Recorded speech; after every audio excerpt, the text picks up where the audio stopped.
I gotta do a better job at that because that's what the game is. You know, understanding what numbers are, understanding how numbers affect the game, the data, all of that good stuff. I got to learn how to do a better job at that. That's really it. Who cares about the numbers, man? Oh my skipper. Can't hear you. Muted. Mm-hmm.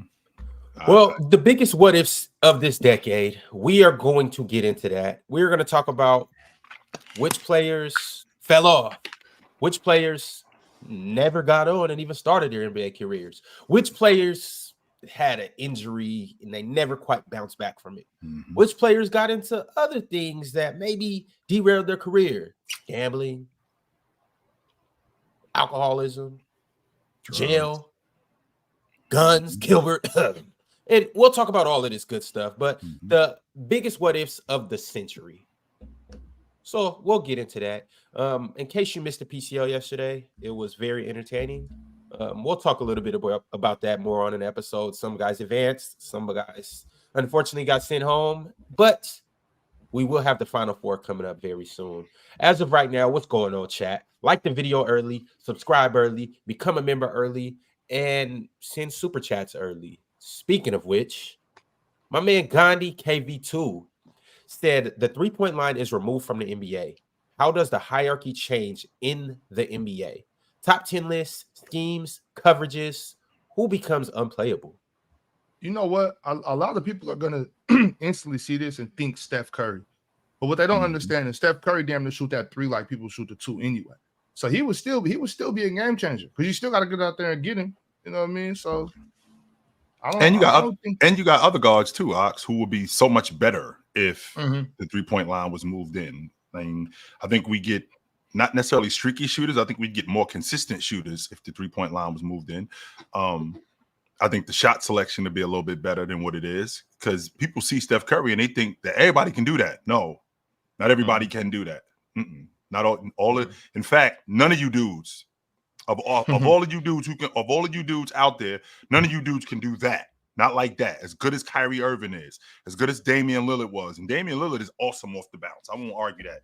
He ain't Steph Curry off the bounce, especially at the long ball line. So I think it would affect guys like Devin Booker, Bradley Beal. I think it would have affected him. Paul George. I think it would have affected him. Wait. Before you go any further, how do you think it would have affected Devin Booker and Bradley Beal? Like for the better? Well, considering who those guys are as one-on-one players, so if we got a shorter 3-point line, I mean, that enhances their game. I don't think that does anything bad for them. Like if you have Bradley Beal or you got Devin Booker, who's already a really good mid-range shooter, who's already really good in the mid-range. Well, if you got the 3-point line, instead of it being, 23-9, if it's at 21-9 or 22-9, okay, that's almost 2 feet in. So yeah, I think the shot selection will be a lot better. I think he'd be better in transition. With all of that being said, it's not. So chill. It said if they removed the 3-point line, not made it closer, like took it out. I don't love that because we already used to it, and that means that to be honest with you, I don't think we see guys like Steph Curry like that. If you take the 3-point line out, because I think the big man will still be who he is, because it wouldn't make any sense to shoot that far away from the basket if there was no 3-point line. It wouldn't make any sense to stretch the defense that far away from the basket, because if you're shooting 22, 23 feet away from the basket, it's still only 2. So knock yourself out. You can shoot out there all day long. Meanwhile, the big man would still be the deadliest thing on the floor. Yeah. So he asked, who becomes unplayable?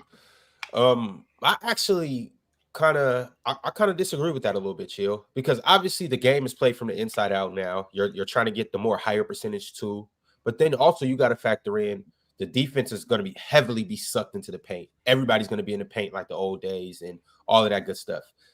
I'm still not mad at guys like the high level shooters, Clay, KD, Steph, Dame, all of the guys that shoot that. Now I'm not saying shoot from the logo, but guys that can still stretch the defense out a little bit, where you can shoot, 50%, 60%. If your man leaves you to go in the paint and double, I think that's still a good shot, Chill. But is it Is it played from the inside out? It's absolutely played more from the outside in. In fact, teams' offense is with no 3-point line. I thought you were talking about with the 3-point line. Oh no, I'm talking about with no 3-point line. That's what I'm talking about. With the long ball not being in the game is going to be played from the inside out. But it's not going to make any sense to play that far away from the basket because it doesn't benefit us. As opposed to if the long ball line was there, then that does stretch the defense a lot further. Well, if you 22, 23 feet away from the basket, go ahead, knock yourself out. You can shoot that all night. That doesn't affect me at all. As opposed to I got a guy like Joker on the block who would probably play on the box more.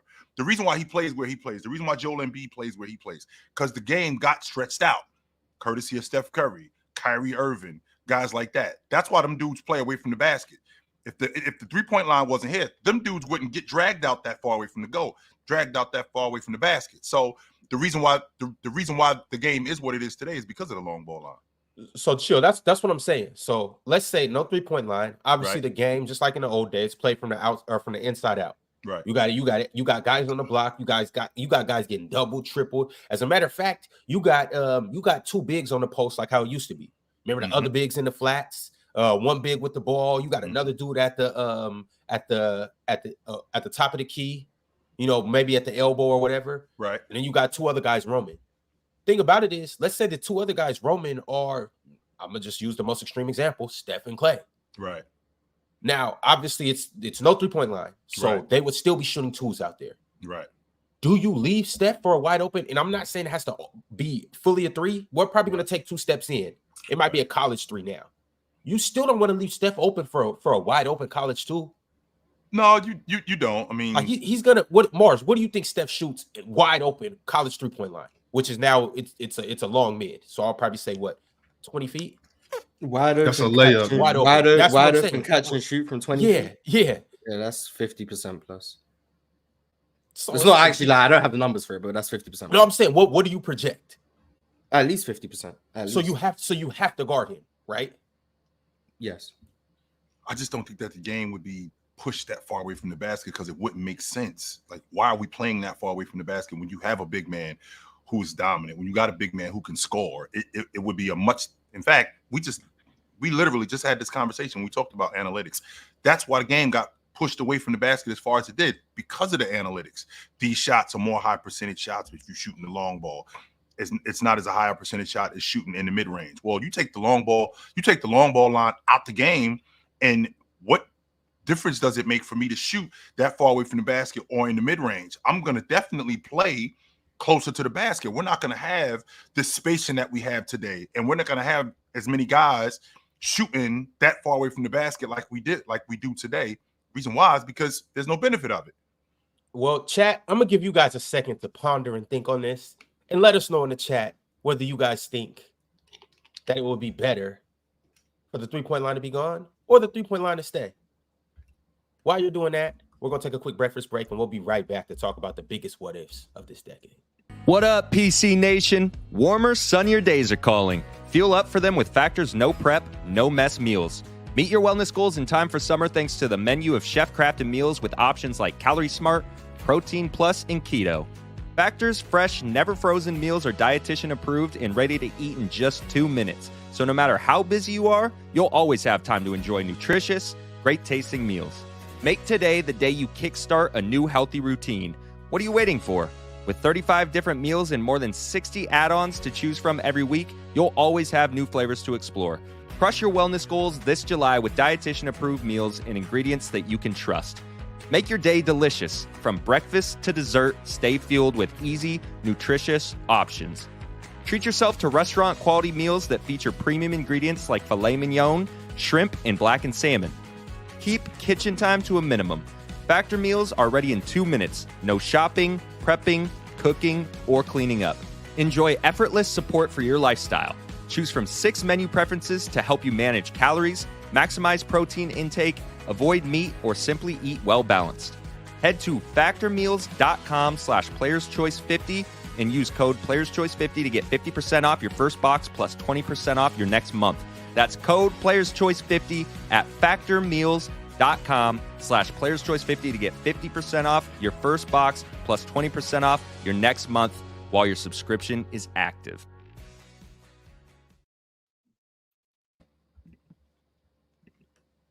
Hello, Swiper. What up? Yeah. All right, y'all. Let's go ahead and get into it. The biggest what ifs of this century. Ox, you want to go ahead and kick us off? When you say of this century, that means like for the past 100 years or since 2000? Since 2000. Damn. Okay. I mean, if you want to talk about some older guys, we can. Like, I want to, because y'all gonna think I'm bugging, but I'm still gonna say it anyway. Sounds crazy, but the biggest what if of all time is actually Michael Jordan. Wow. Oh, if he didn't retire, well, quit twice. If he didn't quit 2 times, it wouldn't be no conversation for who's the GOAT. Wouldn't be no conversation at all about who's the GOAT. You know what I mean? I that's why I look at it. Like these other guys, if maybe they stay healthy, it's like, okay, yeah, what happens? They might get a deep playoff run here or there. They might score a couple thousand more points here or there. You know, except for maybe Penny. Penny probably gets him a ring or two. The other guys, it's kind of like, who knows what really happens? But we know for a fact, if Jay sticks around for those years, how many years is that of retirement? That's 4 years? No, that's like 5 more years. He missed 18. He missed 18 months from 94 to 95. So we just call that 2 seasons. We call that 2 seasons. And then he missed. He retired in 98. Came back in 2001. 99.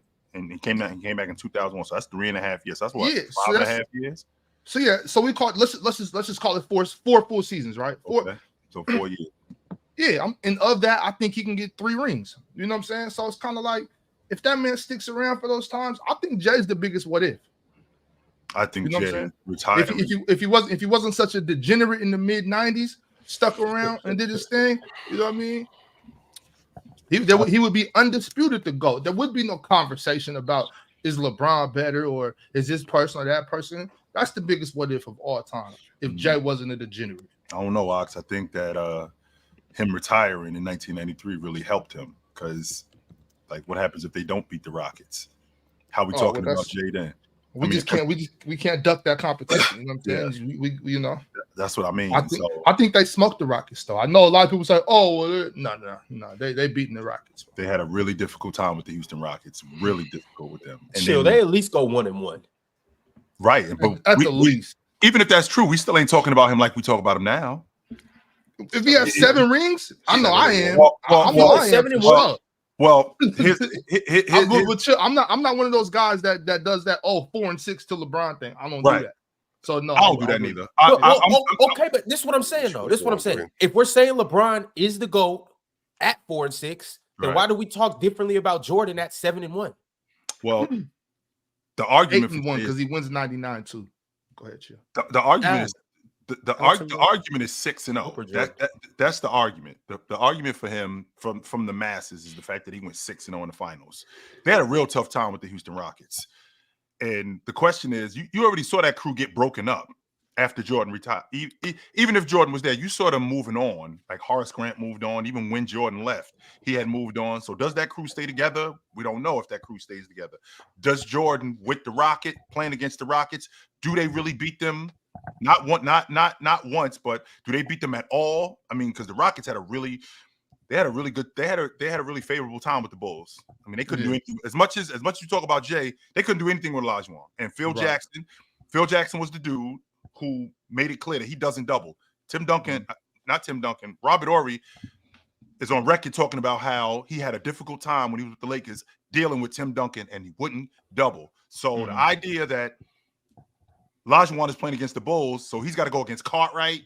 He not only go against Cartwright, but who else? He's got to go against. Is Luke Longley on the crew at that point? So, well, this also the thing too. So it turned into a ring conversation, but I didn't necessarily mean for it to go strictly there. I'm talking about all the other stats that go. Well, that 31,000 points, that 32,000 points he got, that's like 37 or 38. I won't argue that. His points, his he might be rebounds, all-time scorer in NBA history. Does he maintain 31 a game? If for those 2 years he left, for certainly. And 94, then 94 95, certainly. I don't know about 99 and 2000, but 94, 95, I'm 100% sure. He might even go crazier than that, Swiper. I think the late 80s, he would have, at least doing at least 29, 32. And then those other 2 years, he's doing at least 32, 33, probably. So, yeah, I mean, yeah, his numbers could have been ridiculous. I think that's a really good what if, personally, even though that's before the 2000s. But I think that's a what if. Like, what if Jordan didn't take that hiatus? Honestly, what if, obviously that's a serious thing, but what if, like, obviously it didn't happen to his dad?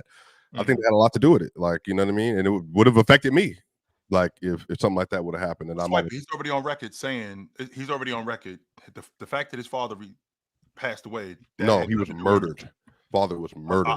He was killed. Let me rephrase that. Yeah, and I'm not saying that to you, but like to the audience. Like, if you don't know what happened, he was on the side of a road, literally. Like 100% it affected him. But I don't think that had any effect on his judgment on whether or not he was going to play anymore. He had already made it clear that he was out after they beat Phoenix. He's on record saying that he was out. But with that being said, if he stays, like, how much different is that team? How much different is he? I don't think they win it 8 in a row. 2, how long does that team stay together? That's the $1 million question. How does that team stay together? How long does that team stay together with Scottie Pippen? Does he stay with them as long as he stays with them? Do they hold on to him like that? I don't know. Yeah. All right. Also, before we get into the next what if, whoever has it, I just want to just also shout out to Asia Wilson for passing that 1,000 point threshold, which has never been done in the WNBA. That's what shout out to the best basketball player in the world. Yeah, Asia Wilson is on one this year. Is she going to be the league MVP again? Of course, 100%. Not the question this year. 100%. So this year, no question about it.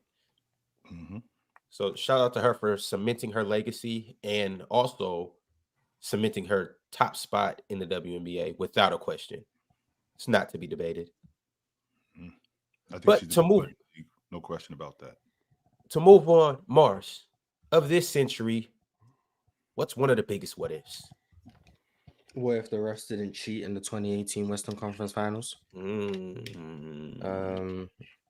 Legacies would be different. I know that's what this is going to come down to, how we view legacy. You know about cheating, don't you? You know about getting cheated, Ox. I mean, I'm surprised he didn't bring up O2, to be fair. But yeah, I just don't care about that. He'd be fake mad about that. But yeah, what if the refs just clearly didn't cheat? That super team Warriors, they become beatable.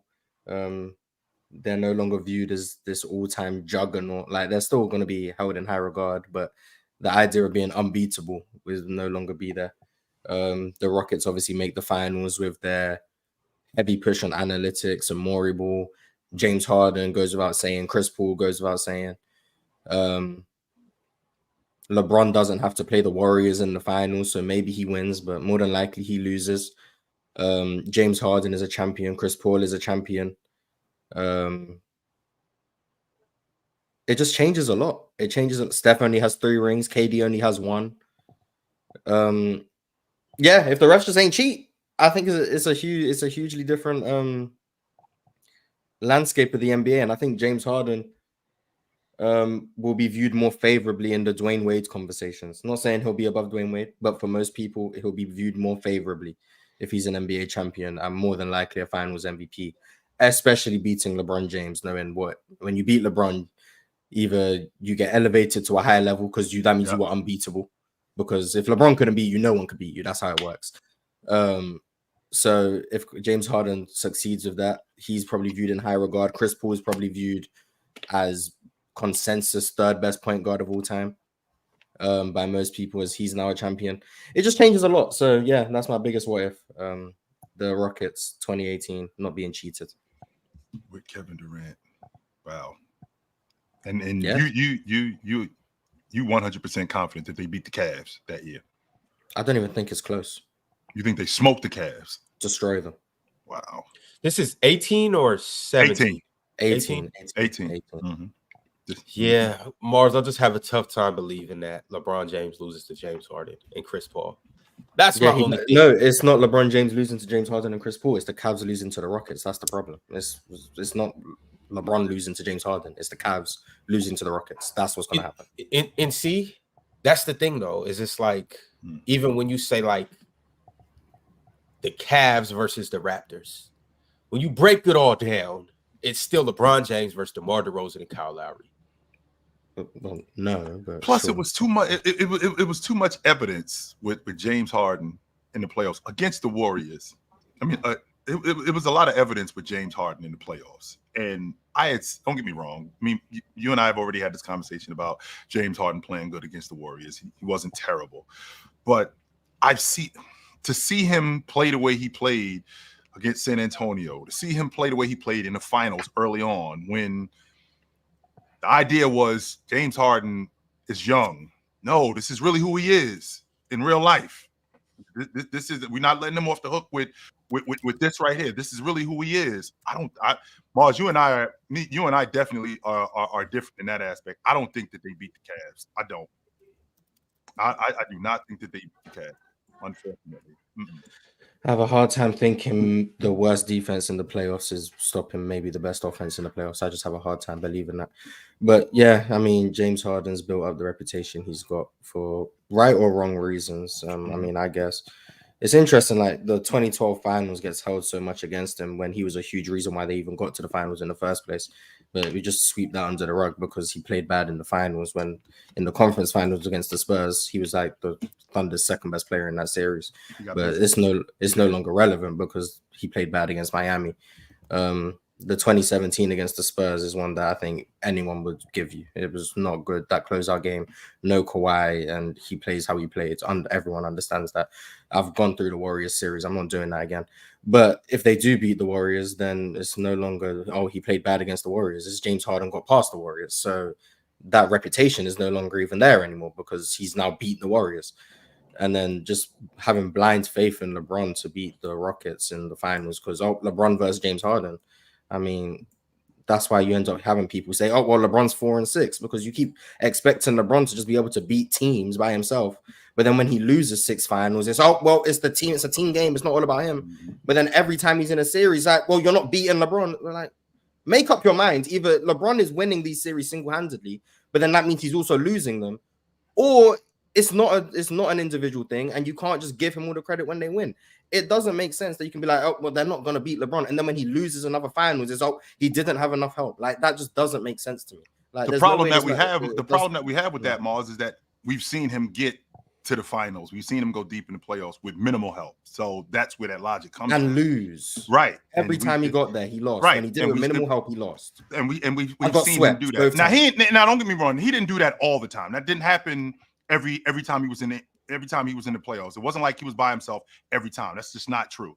But the fact that we did see him do it with minimal help, that's where that logic comes from. Now, playing with that Cavs team in 2018, which wasn't a very good team that year. I won't argue that. I don't think that they were a very good team that year. I think that they were a team full of disarray. I think they were a team that had a whole lot of problems. The fact that roster was flipped over twice within a 6-month period, and the fact that they were still able to get to the NBA championship. Despite that, they still had Kevin Love was on that crew. He was an all-star. In addition to Kevin Love being on that crew, J.R. Smith is a world champion. He was their starting 2-guard in 2016 when they won the NBA championship, despite what people say about him. I mean, they didn't have an awful crew. It was just some dissension considering what happened with the roster. Now, when I think about who James was in that 18 playoffs, and I think about what James Harden was, like you just mentioned, Mars, you talk about the offense from the Houston Rockets.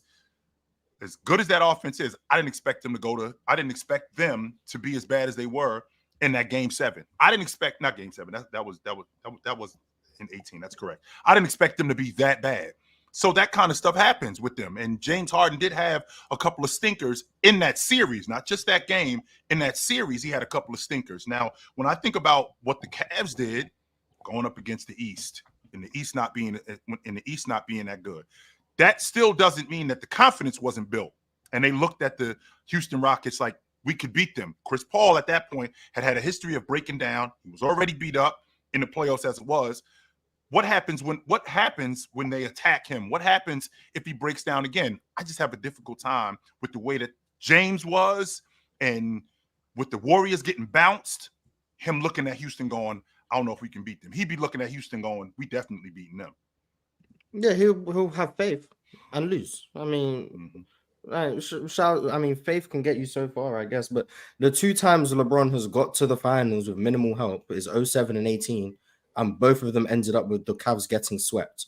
Like, it's great that, you got there, but like, it's how far can this faith in LeBron go? And then you just say, oh, well, he's gonna win because, hey, he's the best player in the series, and my best player is better than your best player, so that means we're gonna win.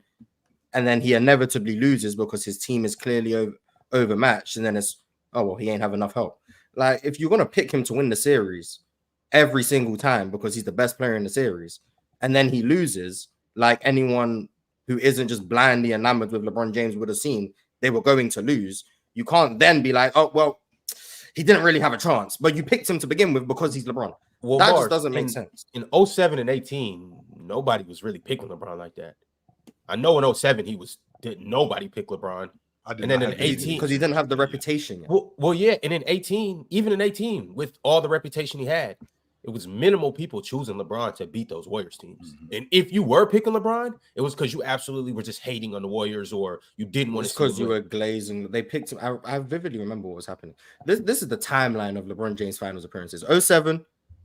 22-year-old, no one expected him to win. They got smoked. He didn't play well. We just ignore that he didn't play well because he was young and he had no help. So we just that's what we do now. It's not, oh, he didn't win because he had no help. It's just we ignore he played horribly because he had no help. So that's what they do for 22-year-old LeBron. That's how they've switched that narrative.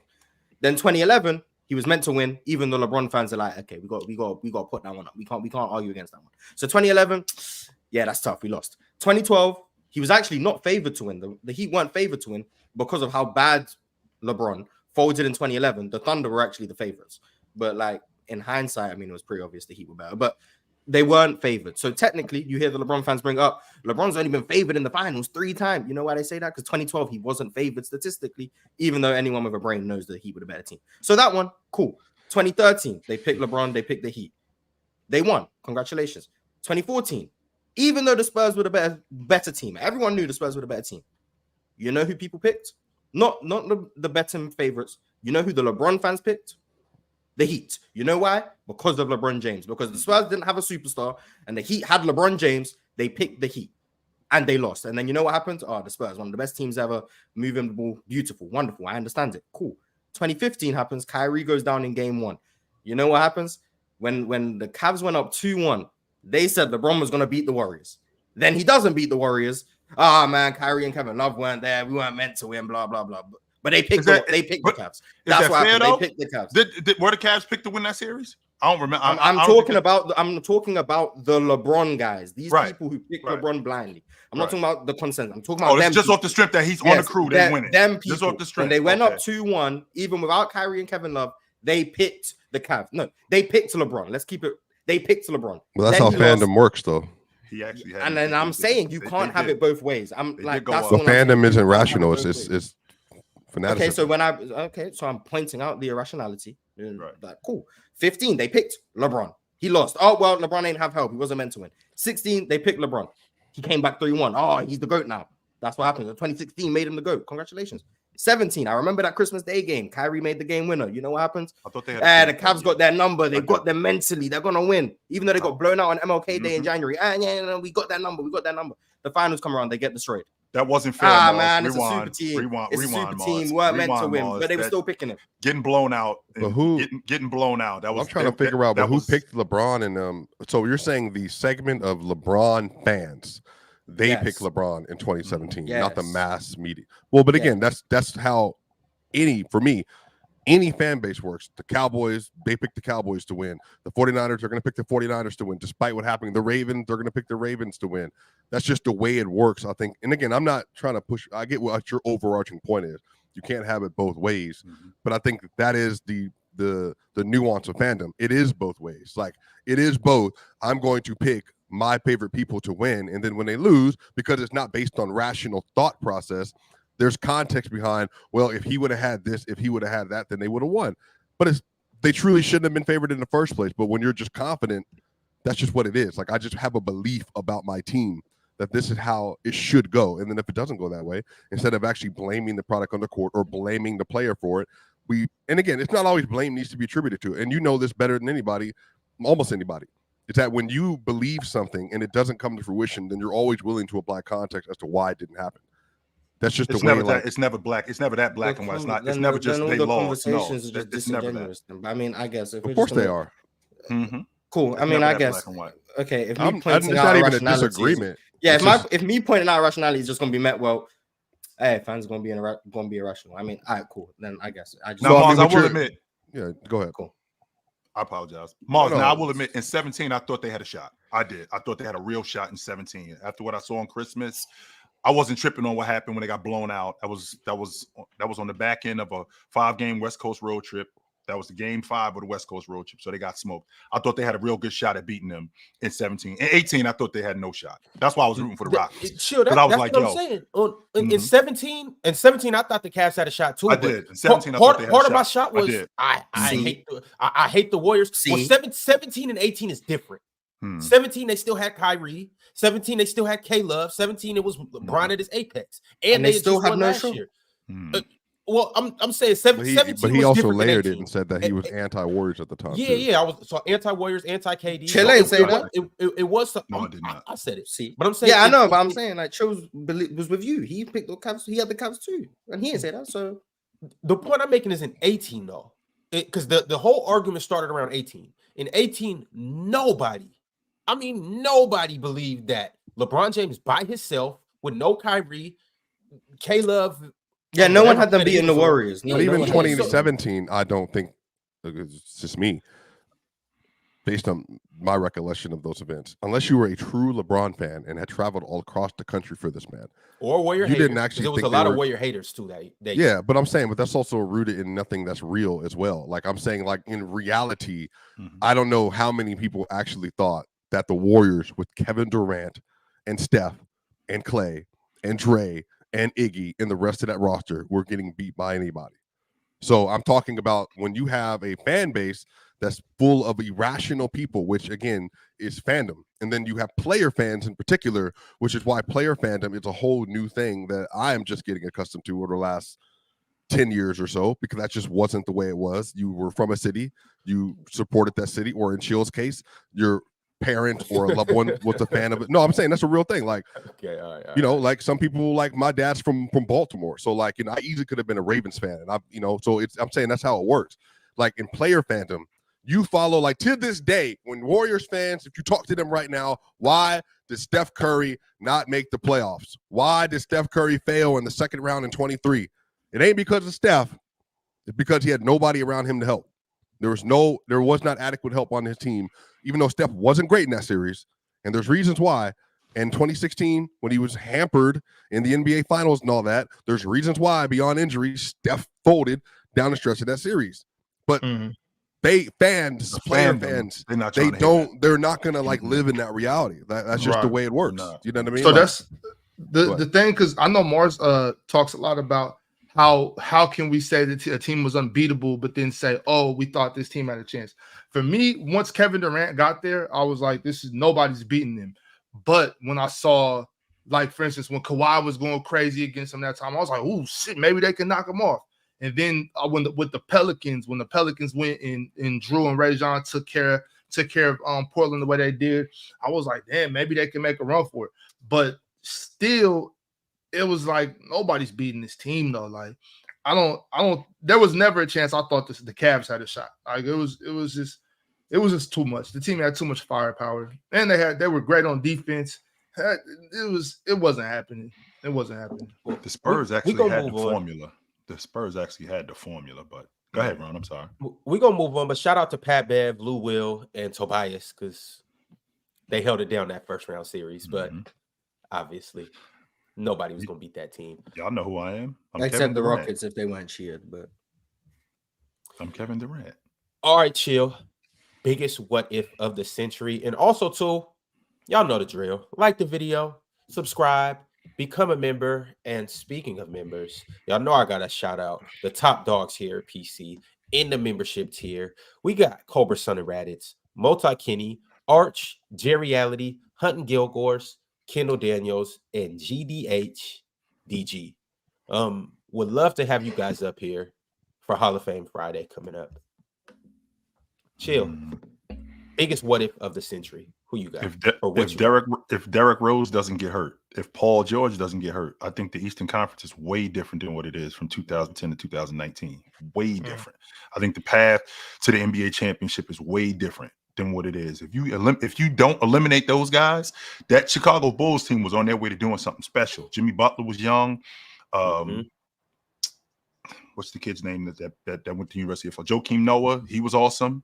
He was an all-league defender. Carlos Boozer was also awesome. Don't forget Danny Granger, too. Luol Deng. I mean, that Indiana team at that particular time, I don't think that they were better than the Heat at that point, but I feel like they were on their way to doing something special. And if Paul George doesn't get hurt that very next summer, Danny Granger ends up going out of the lineup. That pathway is now open for the Cavs to get to the NBA championship, to win the NBA championship. They now no longer have to deal with Derrick Rose. They no longer have to deal with Paul George. And I think the path to the NBA championship is way different. And on top of that, I think we're talking about Paul George a lot different because I think that injury affected him. It took years for him to get back to who he was.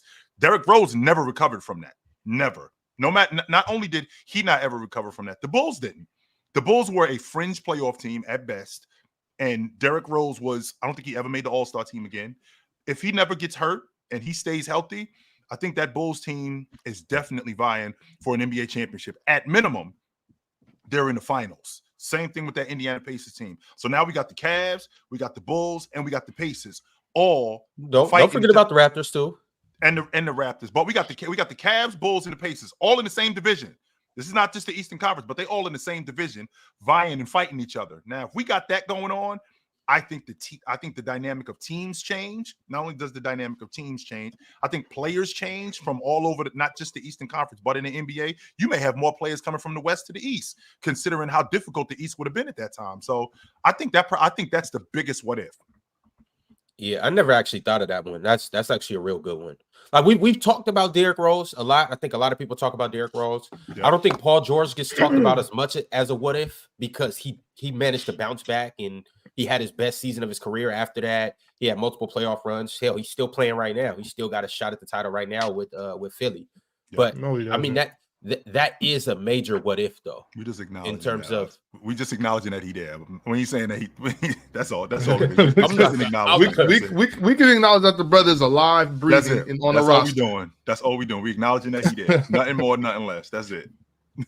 Yeah, but PG on because those were two young and budding teams. They both gave LeBron hell early on in their careers. So who's to say in 2015, 16, these dudes are still healthy and they still building units around these guys? I like that one, Chill. Yeah. Has anybody brought up John Wall? You had an opportunity to. You wanted to run to the 90s and bring up Jordan. Well, I'm bringing him up now, but go ahead, whoever's next. Is John Wall a what if? Yeah, for sure. Certainly, 100%. What are we basing that on, Ox? He got hurt in his prime. Wasn't he in let's see. When was that? Like 2020? 19 or 19 or 20. 19. So at that point, he had been in the league almost 10 years at that point. Right? So he was still in his prime. I think he had, yeah. How many more years do we get John Wall at that level at that point? Like, let's say he doesn't break down. Maybe 3 more. John Wall would still be in the league now. He might not be, obviously he wouldn't be at his peak or right now, but he'd still be in the league right now. Yeah, think about that, Ox. 15 for him. Like that. I mean, y'all act like he wasn't at a peak level. Like he still wasn't performing at a top tier point guard. It was just my thing with John Wall. It's no knock to John Wall. It's more a knock to those Wizards teams. I just never took them serious like that. I didn't either, Ron, to be honest. I didn't. Neither did I. I didn't. Ox, I know you were big on the Wizards during that time. I know you loved when Paul Pierce went over there, even during his elderly years. I know you loved Otto Porter. I'm a little higher on Bradley Beal than a lot of guys, but I didn't really get high on Bradley Beal until after John Wall left anyways. So like during that time, it was just kind of like chill. How we were saying, the East was kind of just LeBron's territory. It was LeBron's playground. I didn't think Toronto stood a chance. I didn't think the Wizards stood a chance. Like, you see, we just had a conversation bringing up who the top dogs in the East would have been. We talked about if Derrick Rose would have stayed. We talked about the Bulls. If Paul George didn't get injured. We talked about the Pacers. I brought up the Raptors. Nobody even thought of the Wizards in John Wall.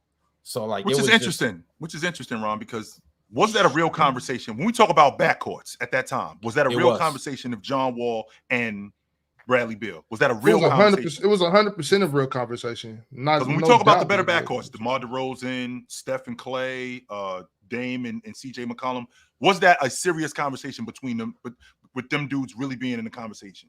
We knew that. I knew that they weren't. I knew they weren't better than Steph and Clay. I knew that, but I thought we could have a conversation about DeMar DeRozan and Kyle Lowry. I thought that was a real conversation between Dame Lillard and CJ McCollum. I thought that was a real thing.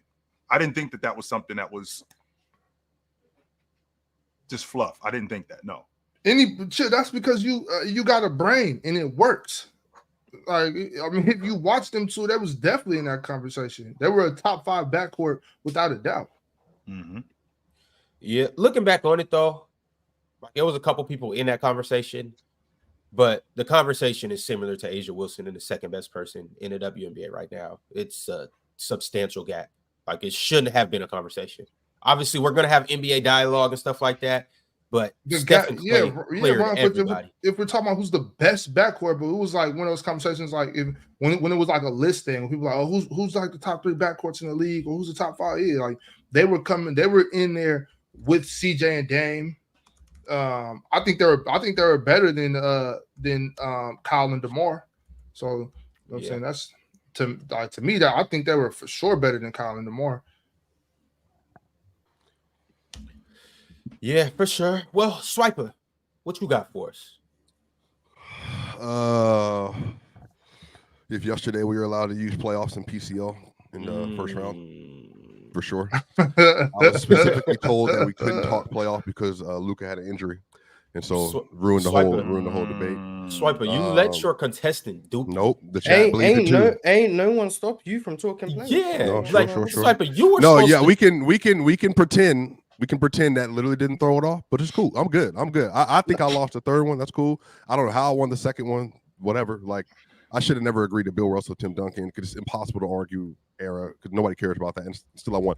The judging made no sense yesterday. But besides that one, Jesus Christ. Oh yeah. By the way, I didn't leave on purpose yesterday. Like, I literally, like, my stuff glitched out. I came back, but it was too late by that point. I even left the private chat just for Ron to bring back up.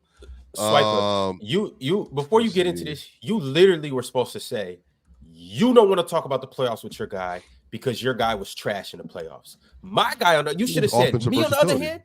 You should have said me on the other hand. I'm going to talk about the playoffs because my guy went into the playoffs and did this. By the time the momentum had already swung away from playoff, it was insane. See, what ifs? I mean, Anthony Carter didn't inbound the ball. Back-to-back possessions in the 2009 Western Conference Finals in back-to-back games. Shout out Anthony Carter. I spoke directly to George Karl about this, and I asked him directly, why did he inbound the ball in back-to-back games and had back-to-back turnovers? And he said, well, it's just he was a good passer. He was a veteran. That's who he trusted the ball with, and led to back-to-back steals that altered the entire series. It was 1-1, and then it was 2-1, and then it was 3-1. All because Anthony Carter, who's a really good role player, could not inbound the ball to Chauncey Billups, Carmelo Anthony, Kenyon Martin, Birdman, any of them. Literally could not pass the ball in. You think that changes the course of the Denver Nuggets if you could inbound the ball?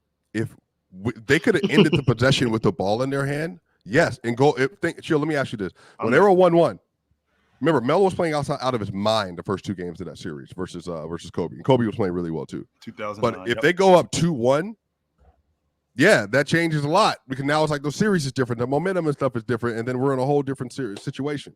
So I'm not saying they would have won, but that's just one of the what ifs that I have. But that was a very vivid memory I had when I was still in high school and watching that man inbound the ball back-to-back possessions, and then why did they keep that crew together? Is my question. Melo wanted to go. He felt like it was aging. He felt like everybody was kind of getting out of their prime. They had lost to San Antonio.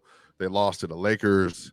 They had that crazy run. They 4-1 the Mavericks that year. Melo had that shot over Dirk, on Dirk in the right corner. I think they beat the Hornets by 43 points or something like that in the first round.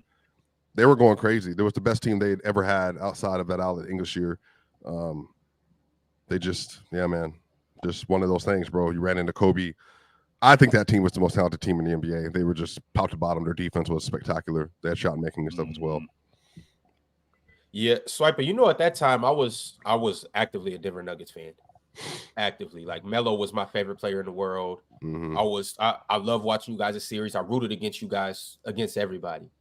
The only thing that pissed me off with those Nuggets teams is why Anthony Carter was even on the floor.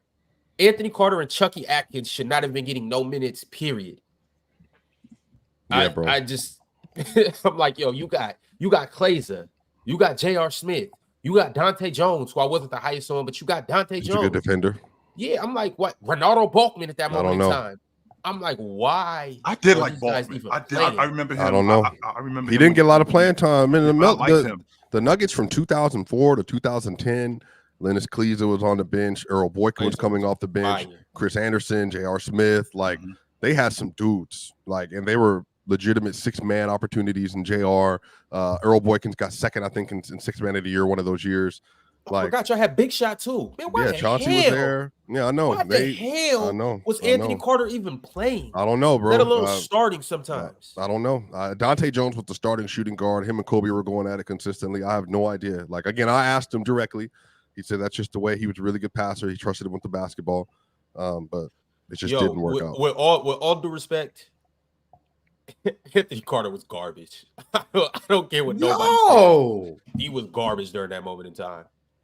Now we hating on Anthony Carter. I'm not. Crazy. It's just like, well, it just doesn't make sense why Anthony Carter's playing a minute over J.R. Smith. J.R. Smith played 27 minutes that year. Anthony Carter played 15 minutes. J.R. Smith should have absorbed 7 of those minutes. Veteran presence. Steady point guard. Yeah, steady point guard, throwing the ball away in the clutch. Hey, listen, man. I would rather J.R. Smith shoot one of his irrational shots during that moment in time. I'd rather J.R. Smith have the ball and do whatever crazy stuff that you guys proclaim that he did during that time. I would rather Melo get more shots. Lennis Klaiser should have been playing all of those minutes. Yo, these dudes in the chat, wow, as hell, man. What? Look at these dudes in the chat. Like, your whole life is me. Like, you come here all day to talk about me. Damn, champ. Broken heart. You lost to Dion. You dudes is, I love it, man. I think this is fantastic that I am that much in your head, that I am that much a part of your life. You woke up this morning, dealt with your family, and came here today for me. Nothing else. For me. You ain't come here to listen to Mars actually talk about basketball when he's actually talking real basketball. Nah, you didn't do that. You came here hoping that he would cook me. You came here not to listen to Swiper actually talk basketball. You came here hoping that he would cook me. It's incredible how much in your head I am. The most expensive space in your head. I live there with my feet up on the couch like this, drinking something cold. I live there, and I'm not moving out neither. I am not moving out. Chill. And I'm raising the rent. You can't evict them? No, I live there. You can't. We're talking about I got tenant rights. I absolutely. And I'm not a squatter neither. I own this space. I own it. I don't pay rent there. I don't pay a mortgage. I actually own this space. Every day you come in here and you spend the entire time here. Think about that for a second, Ron. When you're in school, you thinking about basketball practice. When you're in school, that's a part of your day all day, Ron. Amongst other things, but yes. But for the most part, you know what I'm talking about. I know exactly what you're talking about. But for the most part, you thinking about basketball practice. Yeah. I can't wait to get on the court. Your day consists of, I can't wait to get up here so I could talk about chill. I can't wait to get up here and talk nonsense about chill. I can't wait to get up here and disrespect chill. You dudes is clowns, and I love it. I live in your head rent-free. I own the space in the most expensive part of your head. You talk to your chick about me. You talk to your family about me. You talk to your friends about me. Everybody. you talk to about me. So eat it, haters. Every last one of y'all, because I live in your head. I live there. So we might have to start upping rent if this is going to be the case. Ain't no rent. This space, if you're going to pay rent, you got to pay rent somewhere else. This space right here is occupied, and I'm not leaving. I live there. I live there. Well, I hope you haters have eaten it. And KM7, you think about me too. You think about me. You think you as much as you say I think about him, you think about me too. That's why you here. You ain't here for no other reason. No other reason. And you talk that nonsense about, yo, I ain't really that good. Step in the ring and find out, homeboy. Step in the ring and find out how good I really am. When you talk about when you talk about this dude under me right here, and you talk about this dude over here, you think that I'm not that good. Step in the ring and find out. That's what I'm asking you. Ron already put the application out before the league even started. And all of you guys, not some of you or most of you, every last one of you were invited. Every last one of you dudes were invited. And who actually showed up?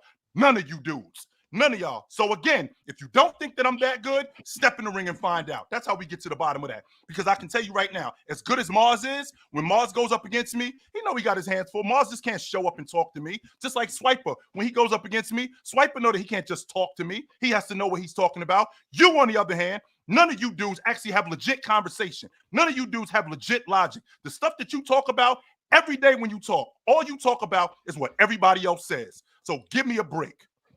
I'm telling you, I got my own space in your head. I got my own space there. And I live there, and I will continue to live there for as long as I'm on the internet. I ain't going nowhere. And you can't put me out neither. All right. That was a great segment. Didn't have that on my itinerary today, but hey. I'm sorry, Ron. I'm to be honest with you, I keep my mouth shut as much as I can because I'm on an international debate show. I deal with these dudes every day. Right. So with me dealing with these dudes every day, I know how the chat is. And I know that, as you say, the chat clears. I really don't have time to deal with the chat like that because I got to deal with these dudes. It's like being on the court. Like I'll engage with the crowd, but for the most part, I got to deal with the dude in front of me. I can't deal with the crowd like that. But these dudes talk to me like you really could step in the ring with me. Like you really could step in the ring with me, especially you, Baba, talking about you have a father who's an engineer. Meanwhile, you here 3 hours a day. What exactly do you do if you are that smart, if your dad is that smart? Because I'm confident that your father, if he's that smart, that he doesn't have you on the internet three hours a day. What are you doing with your life if you here 3 hours a day trolling me? What exactly is going on in your life, sir? What are you talking about? On top of all that, if you are really that smart, why won't you step in the ring with me then? How about that? Oh, I'm sorry. The reason why you won is because you've already made it clear. I'm only here to piss chill off. You know what that tells me? You a child. That's what you are. You a child. And I'll speak on whoever I want to speak on, buddy. Now, I'll speak on whoever I want to speak on. All right, I will speak on whoever I want to speak on. Chill. We gonna move on. Now you want to move on? We can move on now. Because these dudes talk to me crazy, and I'm tired of it, Ron. I am sick of it.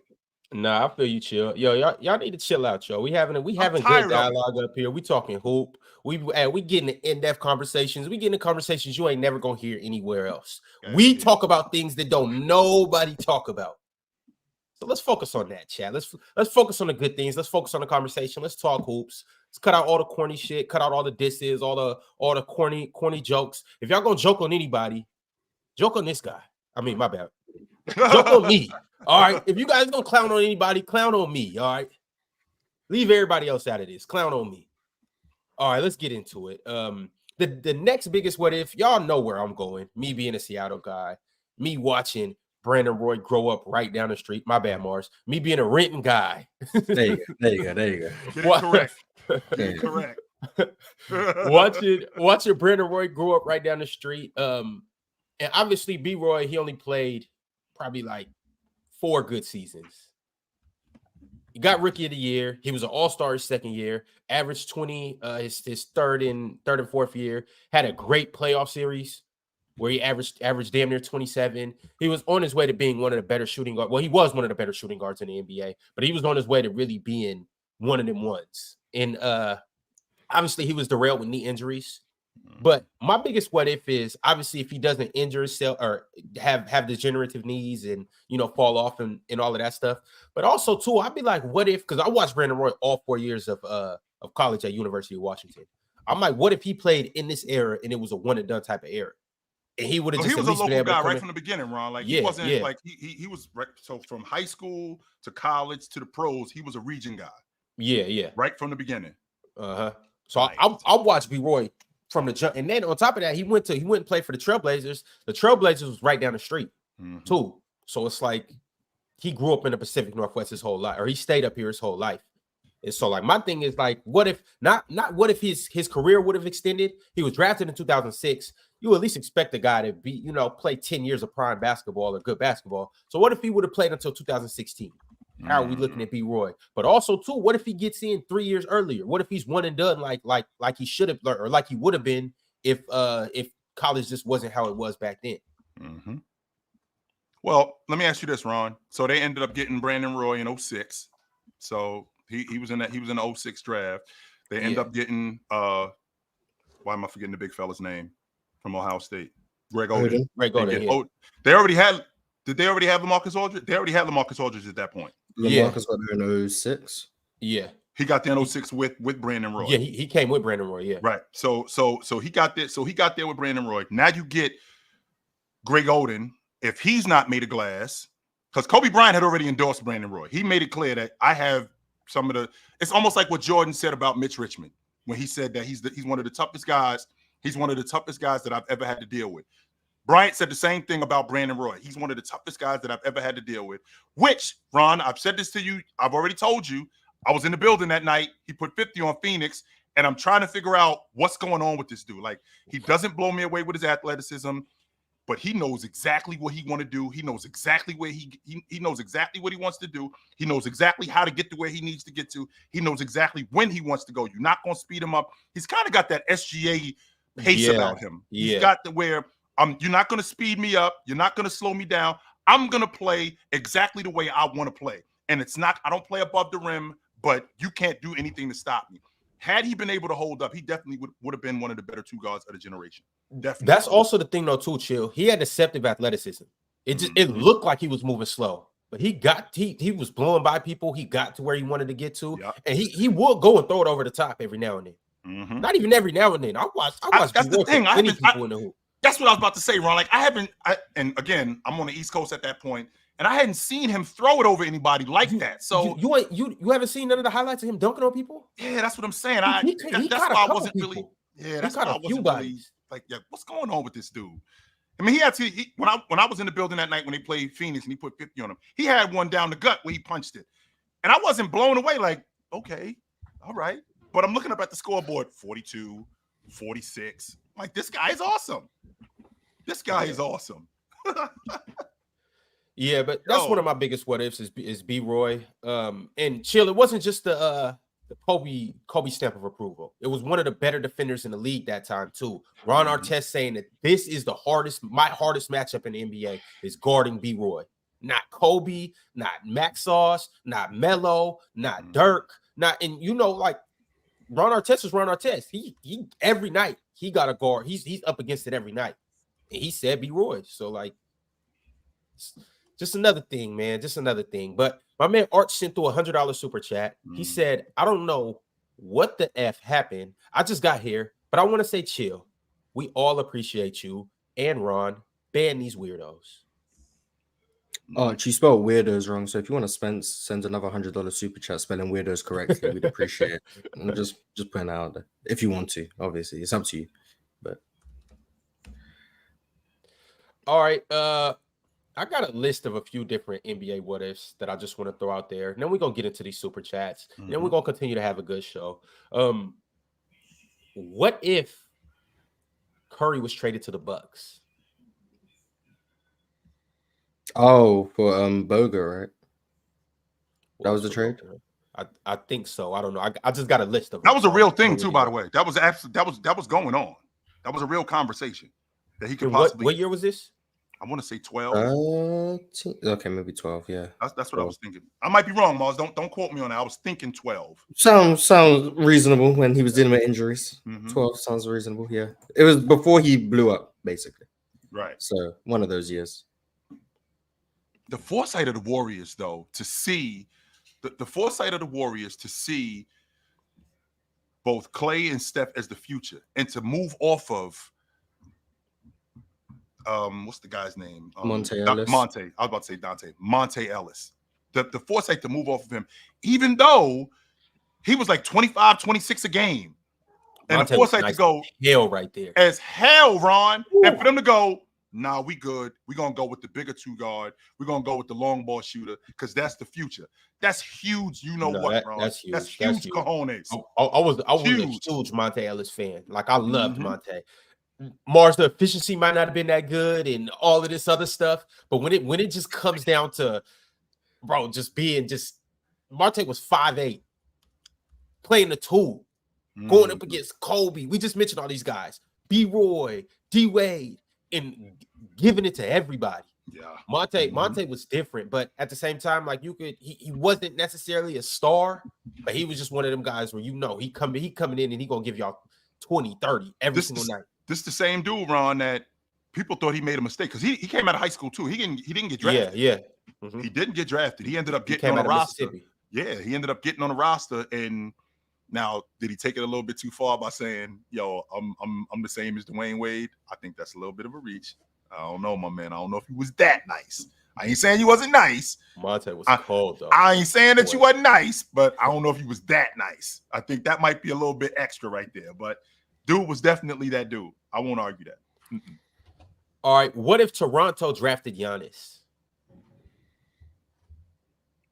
They build it Mars. I think that they do it. They do it different. They do it different in Toronto. I mean, they already had DeMar DeRozan. They already had Kyle Lowry. So now you add Giannis to that crew. You still don't have a lot of spacing because Giannis actually he shrinks the floor even more. Do they make him a conventional 4? Does he stay at the 3? Because that's what he was when he first showed up. That's what he was when he first showed up. So do they keep him at the 3? Because when he was at the 3 in Milwaukee, he was really good. He just beefed up. That's how he turned into a 4. So the question is what happens to his game in Toronto? Does he play off the ball more? Because Kyle Lowry was he was the guy who had the basketball. And a jury did everything he could to move up to get him. He did everything, only except Milwaukee kind of knew what the story was. They knew what they were getting. No, they got lucky. They ain't do Sky and Farrell. They got lucky. Tried to get lucky again with Don Maker and they failed. Like that. Well, it's about to pay off for him again this year. I don't know, AJ. Mars. AJ is not the same mold as Giannis. Definitely not. But if they would have took Tijon Salon, that would have been the same mold as the Giannis and Don Maker stuff. That if they would have, and then they would have failed twice. But AJ is a project at the guard position, but Don Maker was their attempt at Giannis 2.0, and it failed miserably. But yeah, Giannis in a different situation is interesting, but I want to put on like a high tier of the what ifs in the last 25 years. It'd be further down the list in terms of what ifs. I think Milwaukee's been good for him. Yeah, Toronto would be interesting just because I like the way that they draft and the way they structure things and whatnot. I think Giannis, if he did go, I think he would for sure have a championship up there. If not, maybe 2 or 3. Mm-hmm. Oh, imagine Giannis and Kawhi in 19. That would be insane. Does he get they still have Valanciunas, right? Pop is not handing him over. Well, they traded him for Marc Gasol. So. Well, I'm saying initially, though, in 2013, they have DeMar, they have Lowry, they have Valanciunas. Does Pop hand him over to Toronto? I don't, especially with Giannis there, because they might be a lot better. And on top of that, I don't know if I'm not saying Toronto would have said no, because I mean, Leonard is a better player. 1, 2, he actually fits with what they're doing. But does Pop do that? Not necessarily Toronto, because they 100% would have done that. I mean, they said that they weren't trading him, and yesterday's price ain't today's price. We all know that. So when Greg Popovich calls and says, "Hey, I got Kawhi Leonard. How you feel about that?" Okay, we said we wasn't trading him. Well, things changed. We are trading him now. It's a better player. All right, the next what if I got for you guys is a couple guys. I'm gonna just go to the to the Sixers in general. And this is a kind of a 3-part question. Yep. What if the process actually processed? And then what if Markelle and Ben Simmons both, or what if Ben Simmons just developed a jump shot? And what if Markelle didn't get injured? So you can kind of take that however you want to. Well, I don't think Philadelphia is as bad as they are. First of all, if the process processed, because we don't lose Embiid for those 2 seasons, he holds up. They don't end up getting the number 1 overall pick, so they don't get Ben Simmons. They don't end up getting the number 1 overall pick, so they don't get Markelle Fultz. They don't get tricked into trading that pick, and they don't end up getting Markelle Fultz. I thought that I was seeing Hakeem Olajuwon coming out of college from Joel Embiid. I thought he could be that good. That's how good I thought he could be. Coming into the game, he ended up for the most part, he's panned out though. No, he's absolutely the biggest problem with Joel Embiid has been his health.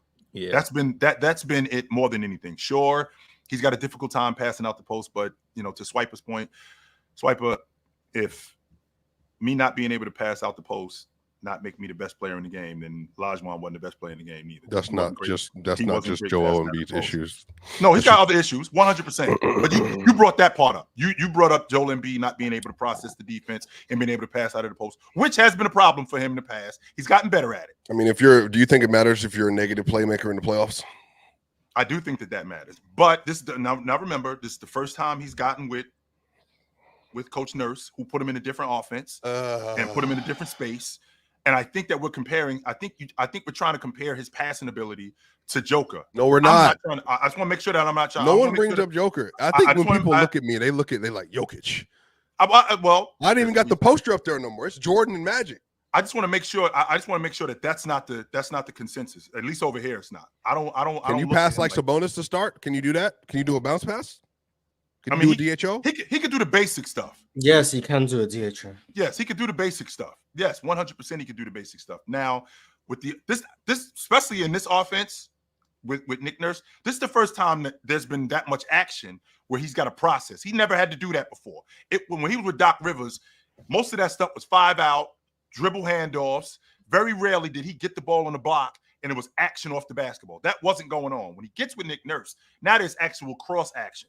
There's down screens. There's him now having to process skip passes on the other side of the floor. There's now him having to pay attention to cutters, back cutting, and delaying. He's got to now pay attention to that. He didn't have to do that when he was playing for Doc Rivers. Now he's got to do that. Is he as bad as he used to be? Embiid averaged this last playoffs 5.7 assists and 4.2 turnovers per game. One more time. This last playoffs, which I gave him credit for its best playoffs, he averaged 5.7 assists and 4.2 turnovers. So six assists to 4 turnovers. That's basically what, 1-to-1? Fellas, I want to bring this back to the process though. I don't want to get into Joel and his turnovers. I want to talk about the what if of the Sixers. If the process processed, should the Sixers be a dynasty? Yeah, if they had Jason Tatum. If it worked, yeah. But if they draft Jason Tatum, yeah, they would have won years ago. I don't think they would have had that pick because I think they would have been better. I think if they would have got Embiid in 14 and did the same process, 17, they just would have. If they just, well, I mean, I don't know. Like, just if the Celtics seem to be of the mind that everyone was going to pass on Tatum so they could just re-up and get him at 3. So they obviously have some insight. But if they draft Jason Tatum, then yeah, that's the what if. If they had Tatum and Embiid and Butler in 19, yeah, they're winning. Even Tatum at that point, they're winning. Who in Ben Simmons' year could they have taken? Ben Simmons. 16? No, instead of Ben Simmons. Anybody. It was Ben Simmons or Brandon Ingram. They would. Yeah, it could have been Brandon Ingram. They could have taken Jamal. They could have taken Sabonis that year. They could have taken Pascal Siakam. There's multiple players. So but none of them were at the top of the Yeah. Well, we're not going to be like, oh, well, they should have took the 27th pick. Like, no, but he asked, like, who else could they have taken? I'm just bringing up the players that all excelled from the draft class. But yeah, Ben Simmons was the consensus number 1 overall that year, similar to Markelle Fultz in 17. Yeah, they made the right picks at the time. They definitely made the right picks, but it just didn't work. But they made the right picks for the time. It's just Ben ended up forgetting how to play basketball and then going through what he's been going through for the last 4 years. And Markelle was hurt instantly. But they drafted Joel knowing he was hurt. Like, I think Joel was, I don't know if he was going to go number 1, but he was in the conversation. I'm not going to say he dropped because Jabari and Andrew Wiggins were doing what they were doing. But the Sixers knew Joel was going to miss at least his first year the moment they drafted him. So they went into it knowing that. I don't know enough. Didn't he get a deal after year 3 after that 26 game sample size or something? I don't know, but he was hooping on the minutes restriction in his rookie year. Like, yeah, he was like 23. I feel like 23 points a game and like 9 rebounds or something like that. He was doing some, because I remember seeing stuff for like on a per minute basis or something. He was like not leading the league in scoring, but somewhere close to it or something like that. But yeah, if the process worked out, I mean, you got Markel would have been the guard they needed. They didn't draft Ben to be a point guard. They drafted him to be a forward. And then because of Markel's injury, he ended up being moved to the point guard because they didn't have one.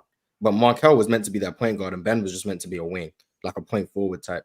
So if you got Markel, Ben, they end up getting Jimmy Butler, Joel Embiid, JJ Redick. Like that team, I don't know if they win a championship or when they do, but assuming Joel Embiid's healthy too, like that's basically an impossible team to beat. Like, for real, Mars. Yo, so for real, that team was crazy. Just for clarification, so just how good Joel Embiid was. Embiid played 31 games with the 76ers, and they gave him a 5-year, 148 extension. And he deserved it, Swiper. I agree. He deserved it. He was spectacular, and he could earn. I think he might have earned a full 178, if I remember correctly. He averaged 28 and 2.5 blocks per game in 31 games and got a full rookie contract playing like 25 minutes or something. Right. Per 36, he averaged 29, 11, and 3.5 blocks. So is Joel, and I'm just talking about just talent wise. Is Joel Embiid a generational talent? Yeah. Yes. Yeah. Any big like that. A generational player. Like you're not seeing Joel Embiid again. Yeah. I feel so bad for the Sixers just having this conversation. Joel Embiid, I don't. He hasn't quite panned out, but he's panned out. Like you see the light at the end of the tunnel, but it's just like, are we ever gonna get there? Just the 76ers are trash. They are their worst enemy. So just to be clear. But how, Swiper? Because their decision making, their ownership has made terrible decisions across the board. I'll only give them the Nerlens Noel and the Jahlil Okafor. But Nerlens made sense at the time, though. It did. He did. Even though he tore up his knee, that knee injury wasn't what it is 10, 20 years ago. No. So it did make sense at the time. Well, Philly fans don't like Josh Harris, and so I think they have reason for. I think the Nerlens Noel, the Jahlil. Yeah, Jahlil. And then I think the Jimmy Butler debacle. I think they should have kept what was your GM's name, bro? I just slipped. Yeah, Hinkie should have stayed. Remember they Colangelo. How you say it? Colangelo. And then he had a burner and all that other stuff. That whole nonsense. The whole Elton Brand got there. He's still there. Yeah, there's just a lot of different things that happen. Personnel decision making. The Doc Rivers thing. They just. Yo, I feel bad for the Sixers. We don't talk about how much of a shit show that's been since Joel got there. It was garbage. It hasn't been great, but they've made good drafts in my opinion. They have. It's just, I mean, Tyrese Maxey. They got him at 21. No, they drafted 21. Zaire Smith when 13. They drafted Mikal Bridges and traded him for Zaire Smith. Yeah, that was 12 the 12 pick or whatever. God. Yeah. That wasn't great. But generally positional drafting. They need a documentary. They flipped the other way because they drafted best player and then they drafted positional drafting by the time 2018 came around. And then they made that mistake. They had Markelle Fultz. So from 2016 on, they had Ben Simmons. Then they got Markelle Fultz, and they got Zaire. Two number 1 overall picks, who are essentially almost sure shots. Well, they have 5 total top 3 picks from 2014 up. Yeah, 15 was third, 16 was 1, 17 was 1. Yeah, but they had the 14. They had the number 3 pick. Yeah, 15 they had the number 3 pick. 16 and 17 they had the number 1 pick. So 4 straight years they had a top 3 pick. That kid actually should have. The kid from Duke. What's his name? Okafor. I thought he was going to pan out. I did. What the hell? I really did think that. I really thought he was going to pan out. And 14 they took Embiid. You keep saying that, Mars, and I do understand why. I do. I do understand why, but I thought that we still were making that transition from Shaq, and the big man was dying. And I felt like he could be one of those big men that could bring the big man back. And he just didn't. Mm-mm.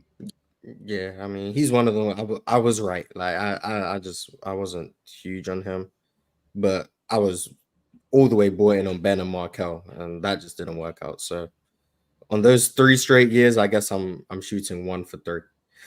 Now you got. I think Ben was good. I think Ben was good. I'm not doing. Ben was a good player. Ben was good. It ended badly, but he was good for the first 4 years or whatever. Even then, if Jimmy sticks around, I guess Jimmy and Ben got some type of chemistry, so maybe he would have been better for Ben. But I'm saying if Jimmy sticks around, Joel's still Joel, and they continue along that trajectory, I still think Ben would be cool today. Like, obviously can't project that he would be injured, so that might be the case too. But even right now, he's apparently healthy. I still think he'll be good alongside them too. I think he would. Ben's having a resurgent season next season with the Nets, so like Ben is still good. Don't worry about Ben. It just didn't work out, and he's not going to shoot. That I think expecting him to shoot is where I think everything went wrong. He's not going to shoot. That's just not what he's going to do. So once you accept Ben for like the player he is now, would you want him to work on his offensive game more? Sure, but we got to be realistic. He's not going to. Clearly, he's not going to. So with who he is, you just had to have the right pieces around him, and I think Markel was that perfect piece. He was a guard with legit size who could handle ball handling responsibilities, but could also play off the ball because he shot the ball really well. Like, he was the perfect guard. He ended up being hurt the moment he got there, so that didn't work. And then Joel was always like trying to cater to Ben, and his mid-range game wasn't at the highest level, especially when you look at like 18, 19, 20, etc. It didn't really elevate until like 21 onwards. But now you got Joel Embiid with this mid-range game, like that opens up the game for Ben Simmons. That would have been perfect, Mars. Like, it just, the timelines didn't match up, the injuries didn't help, and then Joel has now become a better playmaker than he was 3-4 years ago. I mean, I know Swiper brought up the assist to turnover ratio, but not all turnovers come from playmaking. So, I mean, a lot of it is post control.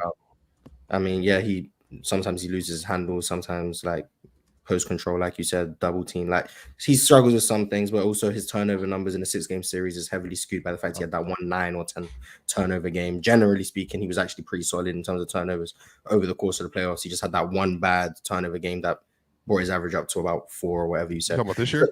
Yes, he had that one high turnover game, and then the others were reasonable. So it wasn't as bad. But this, to be fair, again, clarify, this was his best playoff that I've ever seen from Joel Embiid by a significant margin.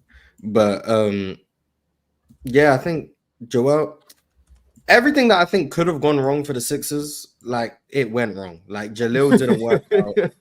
Jalil didn't work out. Markel didn't work out. Ben didn't work out. And these are guys who didn't work out when it was a one-player draft. Now, I know there were people like, oh, well, Brandon Ingram's a better scorer, but like, the world knew Ben Simmons was the number 1 pick.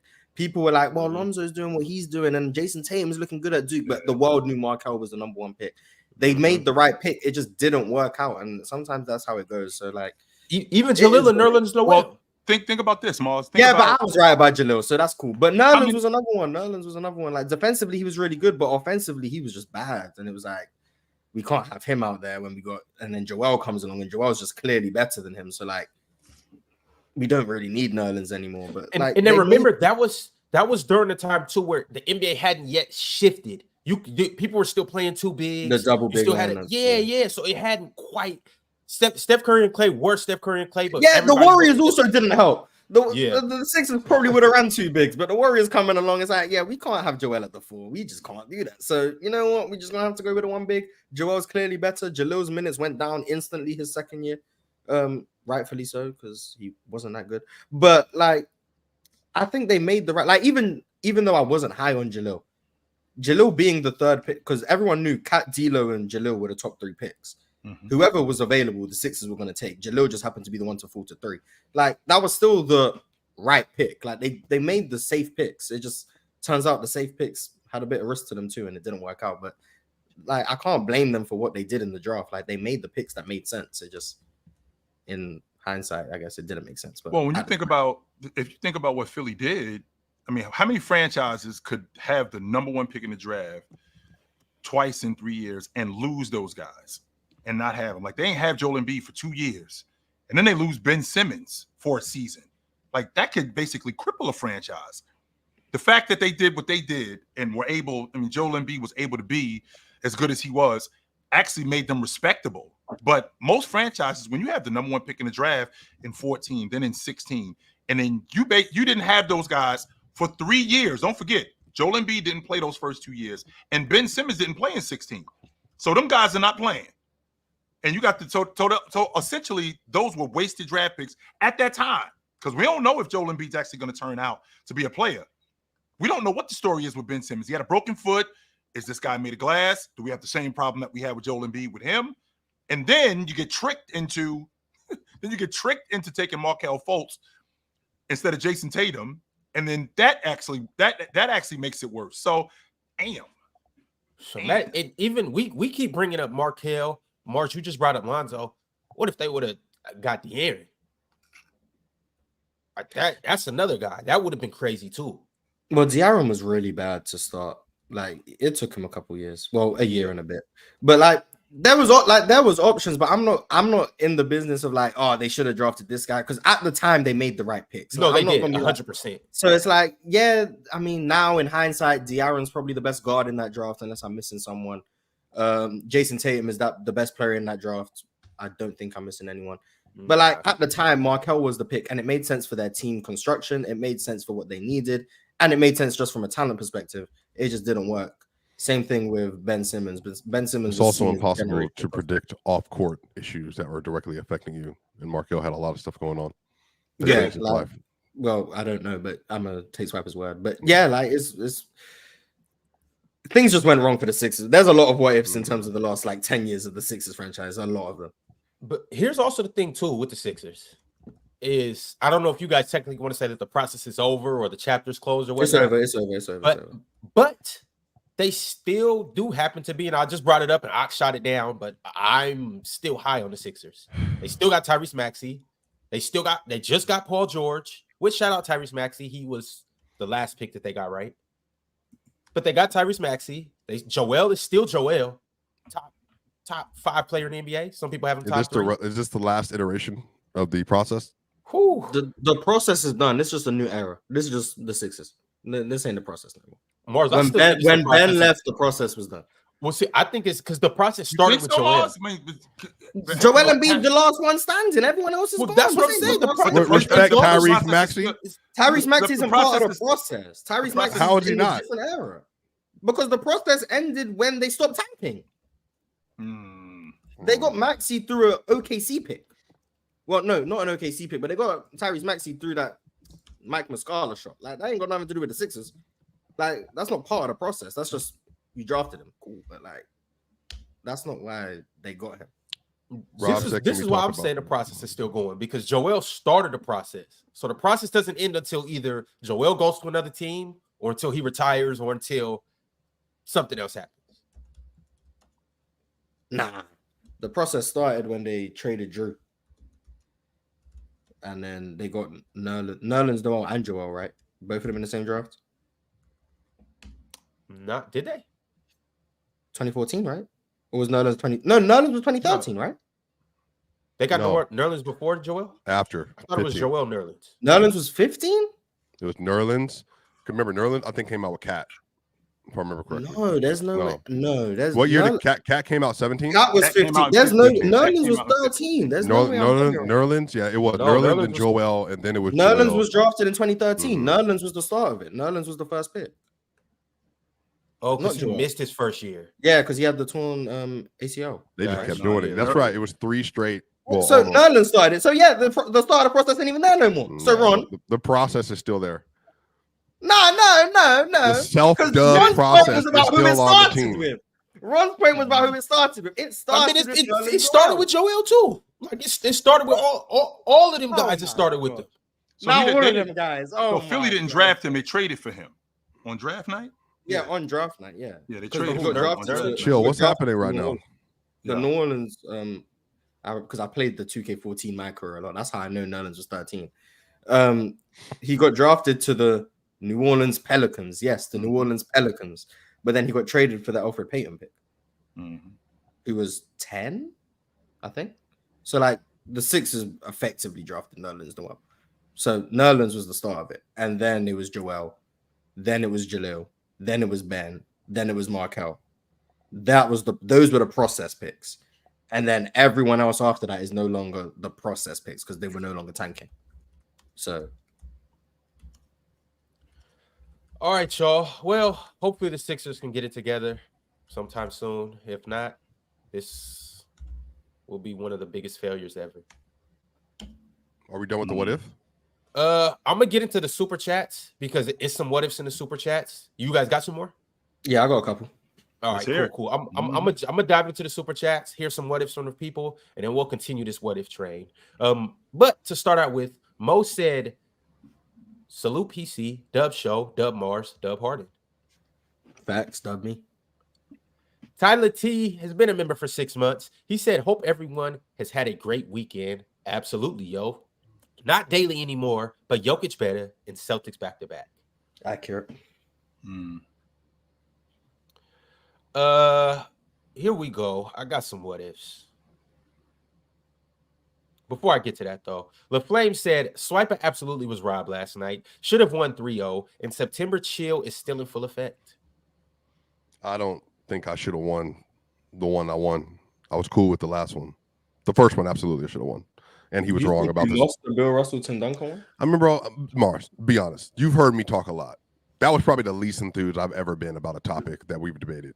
But again, you wasn't passionate, but I still think it was good. Like, yeah, I hit on some points, but like, I can't literally, Mark, I cannot go outside of Wilt Chamberlain in that matchup because no one would have any reference for anything else for Bill Russell except for that. So it's a very limited scope, and so maybe I stayed there. Versatility, rim protection, switch defense, all that other stuff. But that first one, not only did he get stats wrong, I corrected him during the conversation about said stats and still lost, which was ridiculous. And then that's what I'm saying. I thought you made a good point, though. I think that was the best point of the whole debate when you said, "Yo, look at what Bill Russell did to probably the greatest individual accolade merchant or stat merchant of all time, Wilt Chamberlain." Wilt Chamberlain couldn't do nothing against Bill Russell. You bringing up that point, that to me, that was one of the biggest haymakers in the battle. But then he also said in the third segment that Carlos Boozer was a better off the bench scorer than Kevin Love. No, it's just okay.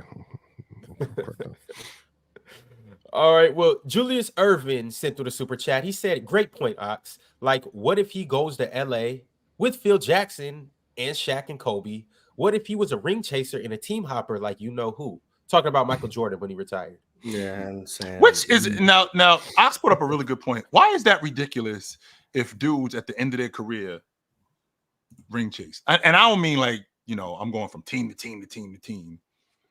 Maybe like what Mitch Richmond did, where he jumps on the Lakers in year 14 or year 15, gets a chip, and all right, I'm out. If people want to win, they do what they want. Depends on the caliber of player you are, chill. Because when Iggy did that too, he went to Miami thinking he was going to ring chase. Right. Go to the finals. Right. Mm-hmm.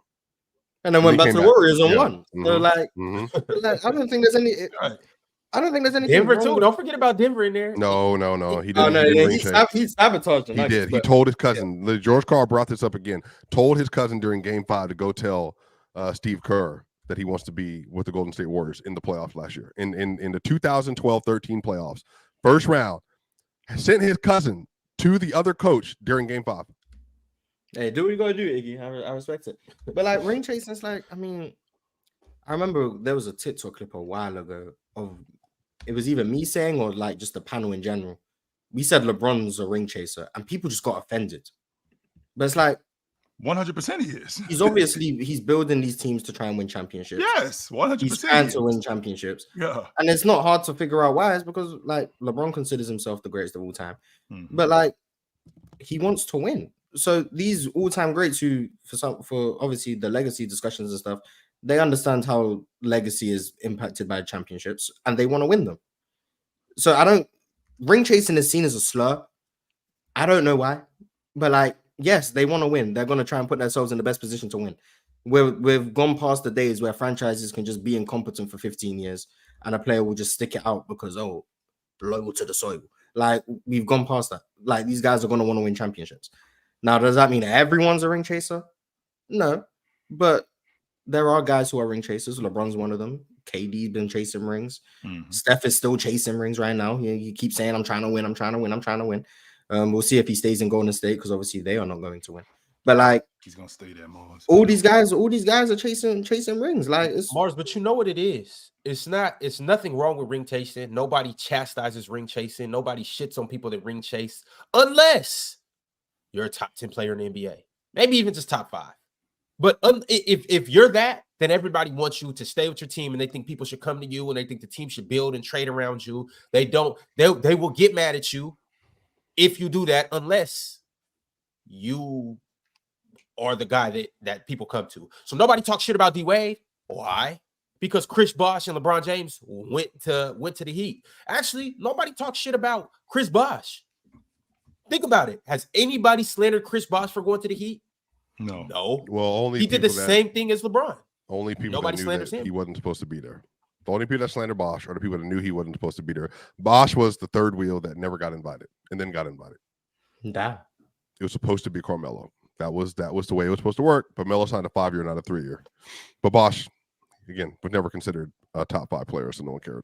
He wasn't. See what I'm saying? From what I understand, He was a top 15 player, though. He was a top 15 player. 100% he was. Yes. But ring chasing is ring chasing. I mean, people chase rings. Right? It's nothing new.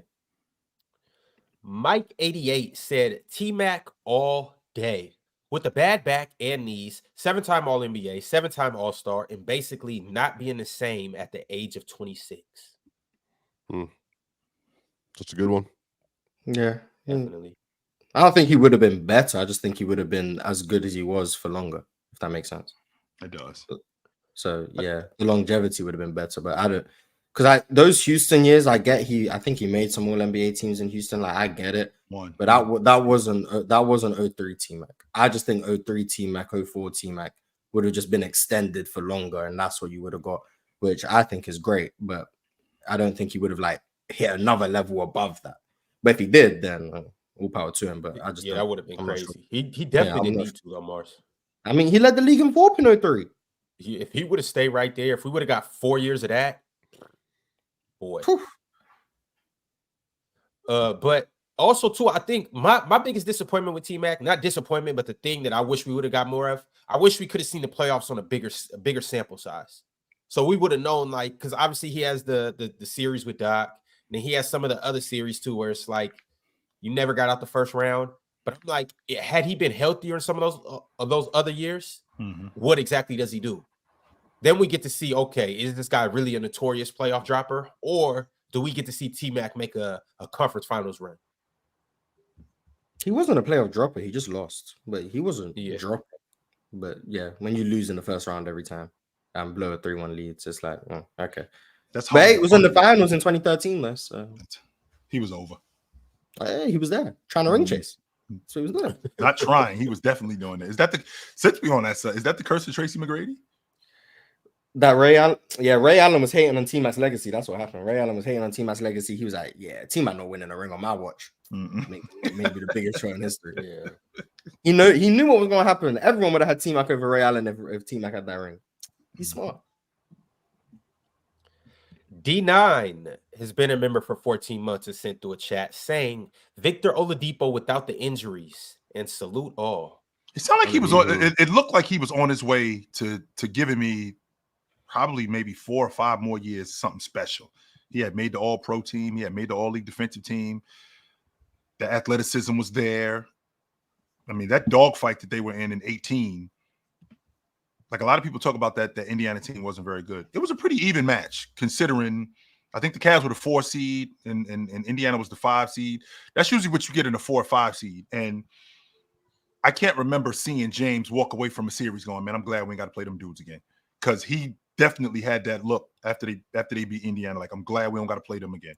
And when Victor Oladipo, when he tore his quad, I mean, that sapped his athleticism.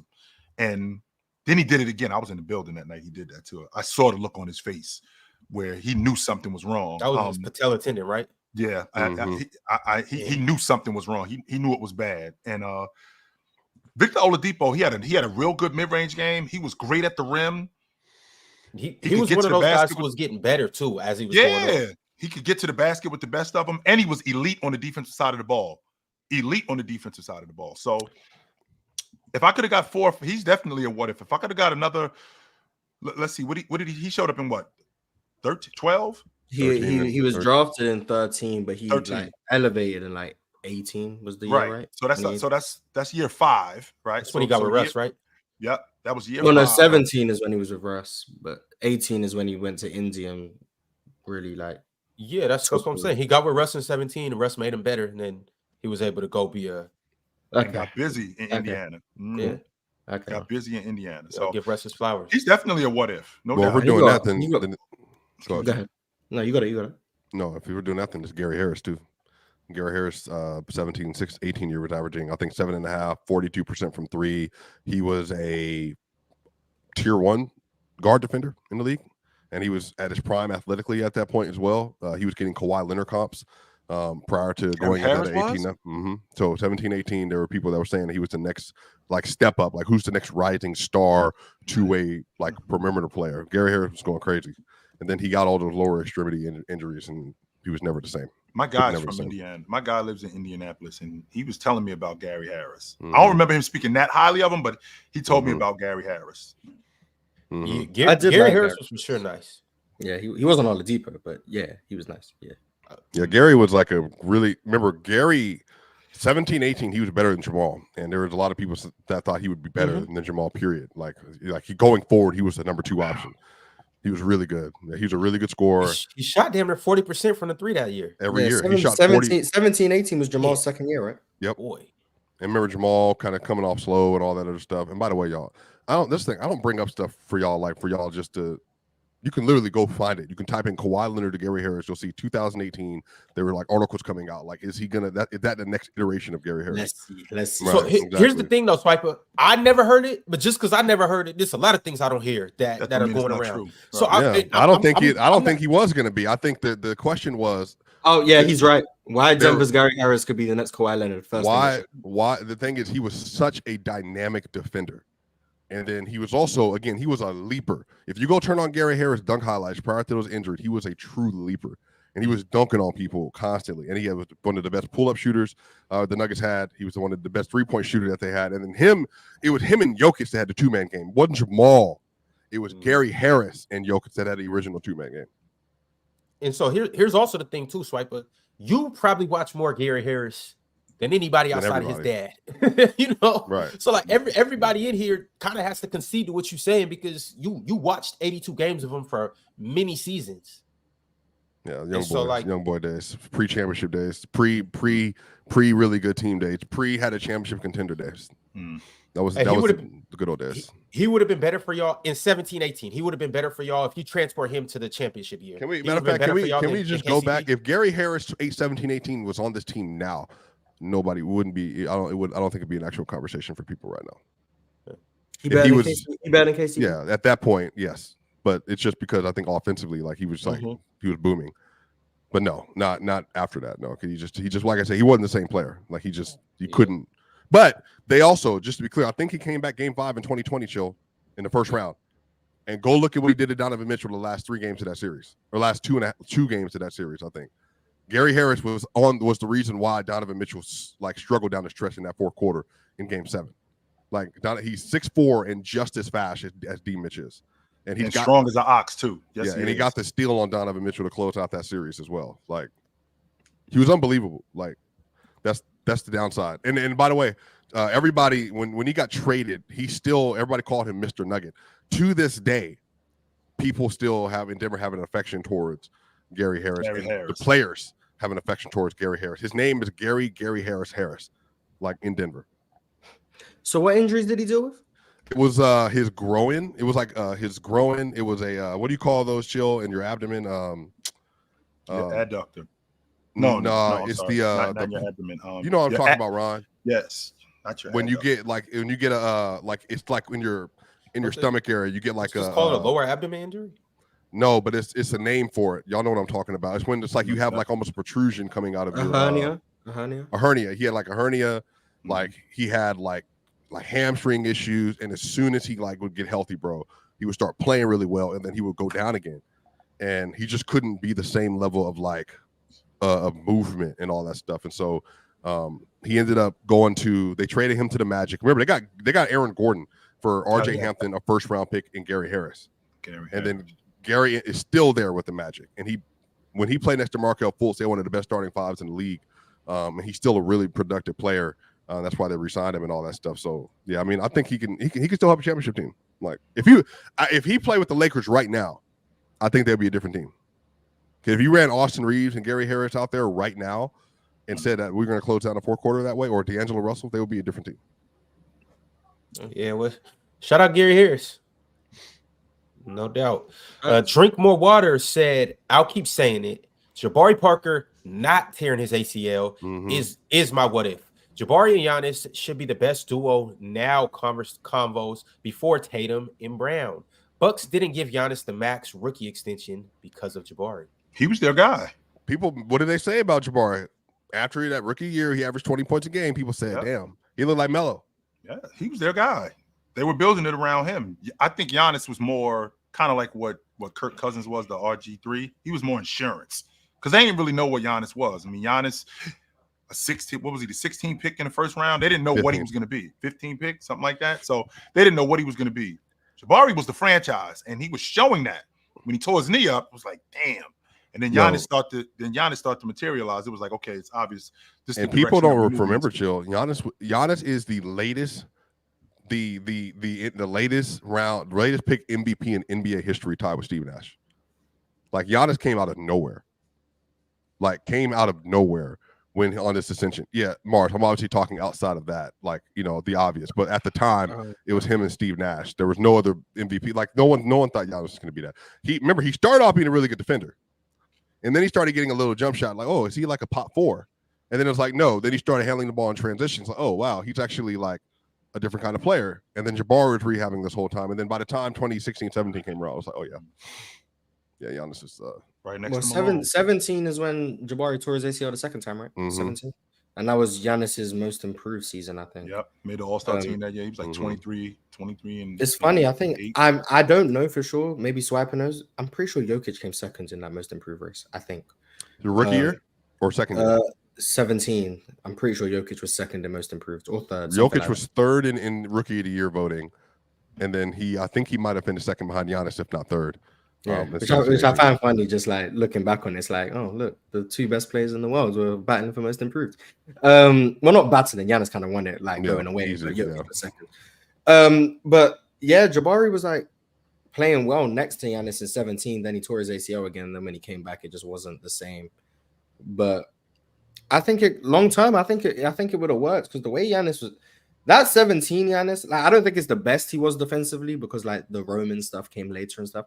But like in terms of a perimeter defender and just like the high effort energy and stuff and like how he was defending in 17, Giannis was like a crazy perimeter defender in 2017. Like I know we say now like he's more he's more of an off-ball defender now, help side, all of that thing. But on the ball or just in terms of on the outside, Giannis in 17 was going crazy. He was in his Luka stage when Luka was thin. And Giannis he still hadn't moved to the 4 yet. Like that, he was playing 3. Yeah, he still hadn't moved to the 4 yet. So that perimeter defender that you're talking about, he was defending primarily wings. Well, I think people should have like, Greg Monroe. That's another good name that they had. He didn't. Yeah. He when he bulked up. I mean, that was the difference. Well, I think he just became a man. Like he was 21, 19. Well, hold on, no, right. That boy was in that weight room. No, for sure, but he. We won't argue that, Ron. 100%. He was in there getting diesel, but he was only 19 But you know, when you're a kid, yeah, like you just different kind of build. Yeah, nah, for sure. I got you. I didn't think Giannis was gonna fill his frame like that. I didn't know his frame couldn't be filled out like that. Neither. Yeah, that's like, interesting. He definitely looked like one of them superheroes. Is Giannis the best version of Giannis 18-19? What do you mean the best version? The best regular season version we saw with 18-19, 19-20? I think 20 is probably the. The best I saw was 2022, but in terms of physical exertion, I think 19 Giannis was the most physically imposing Giannis in terms of the speed, agility, downhill pressure, because that was the Giannis that really couldn't do anything outside the paint. He couldn't, Mars. And that was when he was flawed as a playmaker, as a decision. Like, this is Giannis. Like, if we're ever gonna give the run and dunk man label to any version of Giannis, it's 2019. Like, that Giannis was straight speed, agility, power, dexterity running at you. That Giannis, like, you couldn't do anything about that. So, but like the actually like best, more well-rounded. Is he the best 2K player of this side of 2000? Let's say 2009. Kobe. No, 16 Steph broke the game. No, he wasn't using it like that. He wasn't. No, I remember they made the extensions and stuff for him, but you still had to get the timing right. Like, you still had to get a shot right. They changed the game for Steph Curry. Like, I can't remember what patch it was. Yes, Steph Curry could literally shoot from half court. You didn't have to green it. Like that. This was you can miss time to shot. And Steph Curry is going in. Bro, like, but I've never been able to. If the most dangerous shooter on Golden State wasn't Steph for me, it was Clay on 2K. You played the game wrong. Clay, but Clay got the most technically sound jumper. 16 Steph was broken. 16 Steph was broken. Clay has the smoothest shot. And I somebody else I can never shoot with. It was Kevin Durant.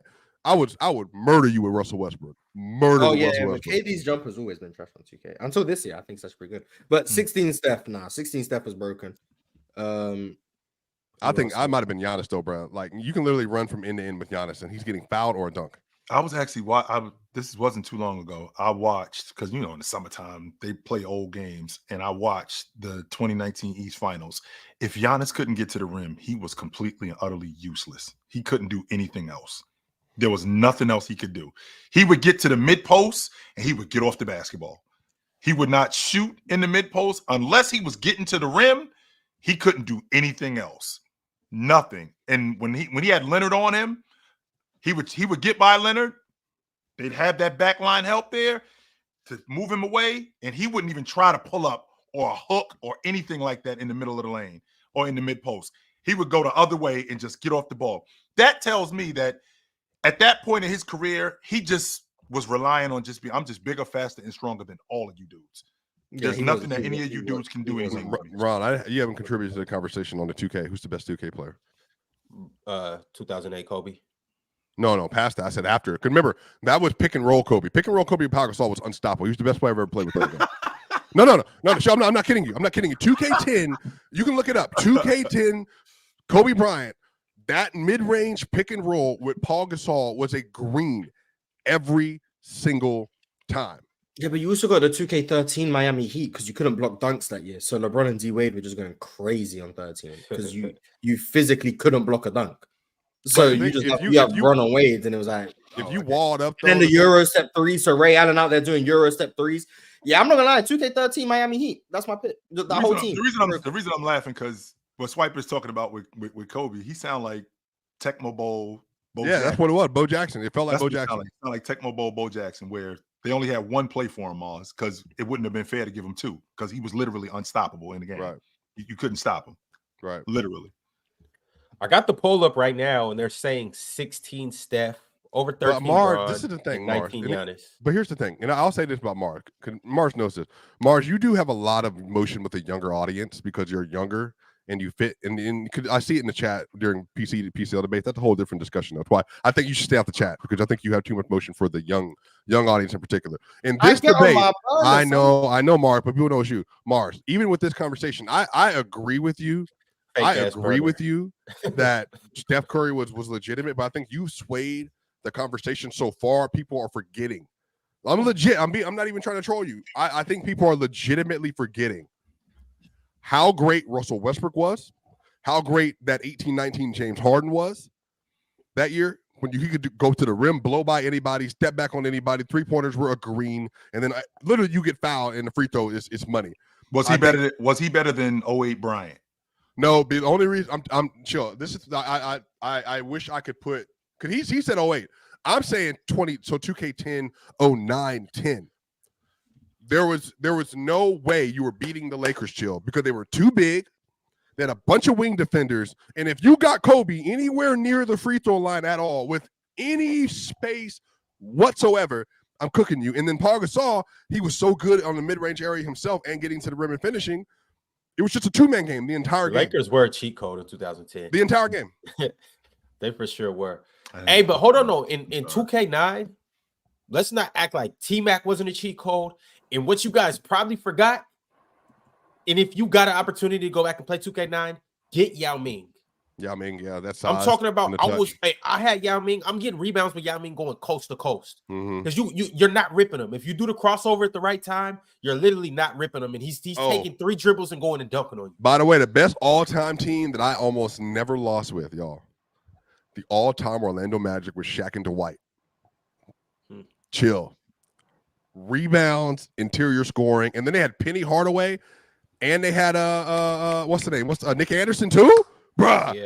You get what's his cooked. name? 3D2. I'm listening to this conversation. I actually wish I played video games now. Yo, you getting cooked. I'm telling you, you are not getting a rebound, chill. Literally offensive glass, Dwight Howard and Shaq every single time. And then if you run a pick and roll, Penny's doing whatever he wants. And Nick Anderson, spot up, bow. And then you got Rashard Lewis on the other side too, cooking. There's still Steph Curry. Since we since we on that subject, because like I talked about earlier, when we talked about how Derrick Rose and Paul George getting hurt, how much that helped the Miami Heat. Are we still talking about the Bulls if Penny and Shaq stay together? The who? If Penny and Shaq stay together? Yeah. They were great. Yeah. I think. Do you think Penny could have won an MVP at some point? I don't think he would have broke down as quickly. He would have been at that level. I don't know if he would have wanted it.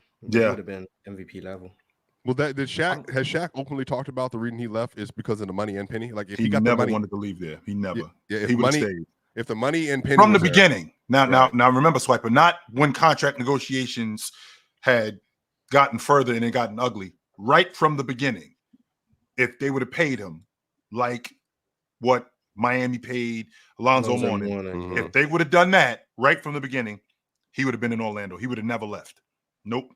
He would have stayed there. He didn't want to leave there. He didn't. He loved. He still lives there. He didn't want to leave there. He wanted to stay there. And the fact that they lowballed him right from the beginning, and then the Lakers showed up, and then now the Lakers coming in with the deal they came in with, it was over at that point. Arch, your fellow Hall of Famer, with the friendly reminder to like the video.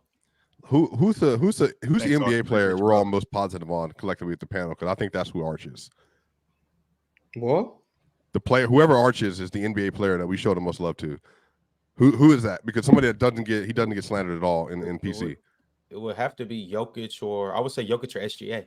It's not Jokic. Ox didn't have Jokic on the top 10 centers. Right? Well, Ox slanders everybody that's good. So look, we can say Giannis. Arch slanders Giannis. We can say Jokic. Arch slanders Jokic. We definitely can't say Luka. Ox slanders Luka. We can't say SGA. Ox says that SGA is not that good. He's not better than the Aaron. I've heard no one slanders Bill Russell up here, man. The Bill Russell's not alive though. Joel Embiid. We can't say Joel. Ox calls Joel a bum. But it has to be. It would have to be a role player though. It has to be a role player. What up, Aaron Gordon?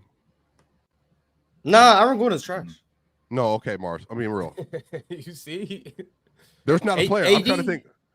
I don't think none of us up here really slander AD. Derek White. I know for a fact we all like Derek White. Derek White gets love. Derek White's gets a lot of love. Drew Holiday. That's probably Derek White in the chat. Well, because the Ox be annoying me. Drew Holiday over Russell Westbrook. Oh, shut up. I'm not trying to hear that. He is wild with that. He is wild with that. But Derek White, Derek White, Herb Jones gets a lot of love. Yeah, Donovan Mitchell, that's another one that we never slander. Alex Caruso, we never slander.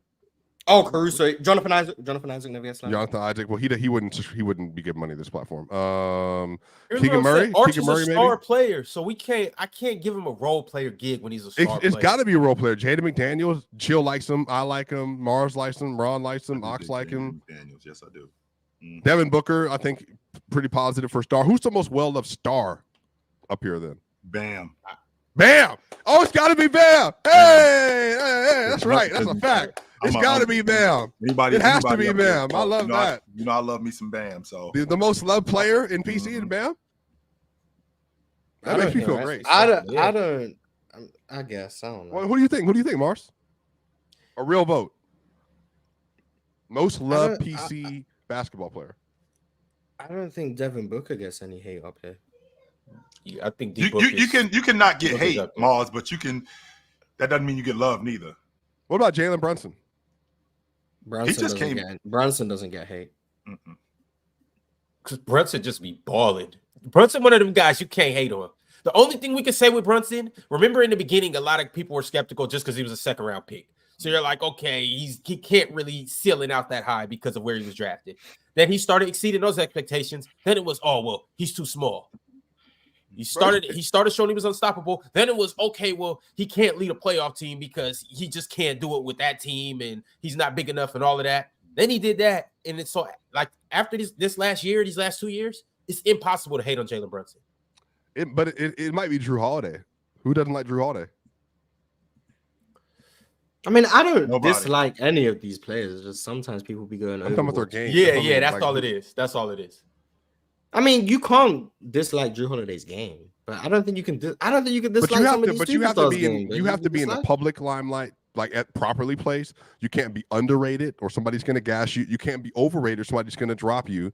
You have to be right in the synergy of PC of me. I think you fit your role well. Chill, you're productive and fit your role well. Mars, you're efficient, productive, and fit your role well, and nobody thinks you're better than what you are. And then Ron, you got to stay outside his agenda window with Giannis and Hallie, like, and then Ox. That's a fact, Ron. You can't fight that neither, Ron. Be at the top of the league, like, you know what I mean? You got to fall in there somewhere. It's the most hated player. Chill. 1, 2, 3. Collectively, the most hated player. It's not Tatum. The most hated player. 100%. No. I'm saying the most hated among all of us. I'm going to say 1, 2, 3. Everybody got to say it now. I'm going to see if we can both match it up.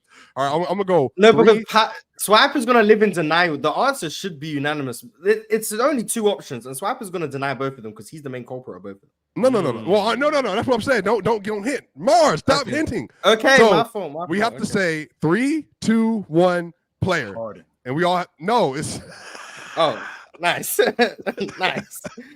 No, all of us, so everybody that comes up to the panel, including the 5 mains, us and Ox. All right. Okay. All right. 3, 2, 1. Julius Randle. It's Joel. Joel? Hold on. Yeah. Mars, you said Joel. Chill. Who did you say? I said Jason Tatum. Joel or Tatum to me are the right answers. No, it has to be Julius. It has to be Julius. No, because Chill loves Julius. Chill loves Julius, and Ox loves Julius. That's 2 of us. Me and Swipe would be pushing the Julius Randle train, I guess. Yeah, I'm neutral on Julius. I'm impartial. And I've got the Julius Randle hate label because of what I've said a year ago. Oh, no, even me, I'm not even on the Julius Randle hate train anymore. Like, I just think he's not as good as Ox and Chill say, but I also don't think he's as bad as Swiper says. Like, it's not Julius Randle. It's Swiper, you think he's garbage? Jason Tatum. I just don't think he works. Swiper, you think he's garbage? I think he plays like a bulldog. So that's all I'm saying. But he's a bulldog. Though. I don't want that on my team. He plays like a bulldog, but he's a bulldog. But it's not Tatum because the only reason. It's absolutely Tatum. No, but it's Joel or Embiid easily. Like Joel or Embiid. There's Joel or Jason Tatum. You're right. That's 2 different people. You're right. You're 100% right. That's 2 different people. Wait. Me and Joel are friends. Can I get a definition of who Joel is and who Embiid is? So Embiid is that dude that hey Swiper, you know, when John D asked the question, do you think that Embiid could be the best player in the world? And here comes Chill. Yeah, you know, I actually think Embiid, yes he can. And there I come back saying, no, there's several things he can't do, and this, and this. That's Embiid, the overhyped foul merchant himself that has 1 good playoff series. Now everybody's saying he's the best in the world. He averaged 37 points a game in that series. And then he hurt another player in that series. That didn't get brought up. Now Joel is the human being. He's the kind-hearted, nice man that's funny, tells good jokes, one of the best mid-range scorers He's a troll ever. Too, by the way. He's a troll. He's funny. He's 100% a troll. But no doubt about that. I'm good with Joel. I give Joel credit for what he did this year. But Embiid, y'all be telling me he's the best in the world. I just can't get with that. But it's not Tatum. The only reason I have this Tatum label on PC now is because of Chill. That's it. I only push back to one person on Tatum. That's because and the reason why you push back is you say him and Luke are on the same level. So that's crazy.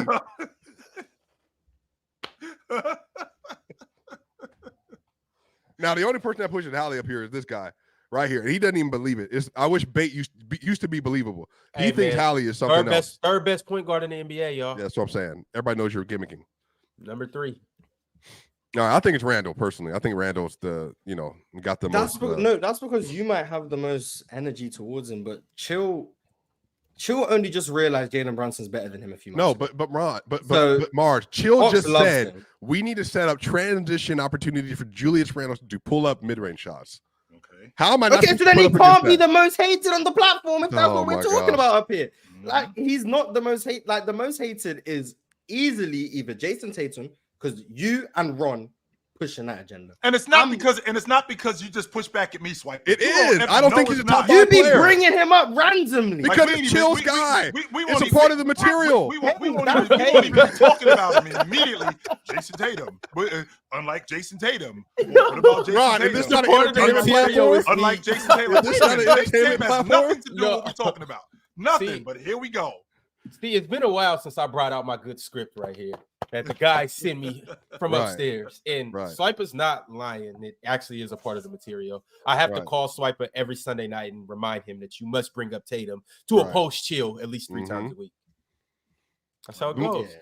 The most Tatum's probably the right answer. the most loved player has to be Asia Wilson then. Just period. Yeah, because I just stay quiet when those conversations come up. We don't show Asia no love. Maya Morris the most loved. No hate, my bad. We don't show Asia no hate. Who? Asia, she doesn't get no hate. Rudy's loved up here for the most part. Oh man, I should have put Rudy on the poll. This is no. How did we forget Rudy? On this panel, Rudy gets a lot more praise than hate. We're like on the complete opposite end of the spectrum of most YouTube basketball shows. Oh, so we're just talking about in general. When it comes to Rudy might be the most hated player in the NBA outside of PC. On PC, we speak a lot more positive on Rudy than the vast majority of people. And that's now, not, Chill goes overboard saying give him offensive touches. Well, but like generally speaking, we're positive on Rudy. Are we really, Mars? Because last I checked, he can't score. He can't. That's not negative. That's a fact. He can't score. He can't do anything around the rim. He can't guard one-on-one. But we don't say that up here. We don't question Rudy's defense up here. That's the one thing we don't like. The chat doesn't really like, not the chat. The comments don't really like Rudy. The broader spectrum of the internet doesn't really like Rudy. Me and Swiper are honest about Rudy offensively. You're in denial. But defensively, we're all on the same page that Rudy's one of the most impactful, best defenders in the NBA. That's not the popular opinion for the vast majority of people because they just think Rudy can't guard anything and he just wins Defensive Player of the Year by luck. But like, I don't think we're the more positive on Rudy than most people. I don't think Rudy's near the most hated list. I put him closer to the most loved, the most hated. Well, Wemby's already got a hater on PC, doesn't he? Can I say he's top 10 next year? That might be the most loved guy up here. No, Wemby. No. Who's the Wemby hater? Does Ox calls him a shooting guard? Yeah, but he doesn't really hate on him. That doesn't mean he hates him. That might be the most loved guy. Play like a big, and he does. But I mean, Wemby is lovable. I mean, y'all know how I say if it's glazable. You was gonna say glazable, yeah. You was gonna say glazable. If it's glazable, glaze it. Wemby it's nothing to hate on Wemby about. Russell Westbrook's very hated. Oh my god, Russell Westbrook. Ox is the one who pushes the Russell Westbrook. He hates. No, but you said you don't think he's smart. That doesn't mean I hate him. You be hating too. You be hating too. I be hating. Chill, you just don't help when the conversation comes up. I don't. Okay, I don't. I'm not gonna argue that. No, I don't. What am I supposed to do when the dude does things that? Oh my God, what are you thinking about? Well, you know what? Actually, I'll say this. I think the most loved historical player relative to no one actually hates on him because he had a very good offensive game. He was also a positive defender at his peak, and he was also had the accolades and the highlights.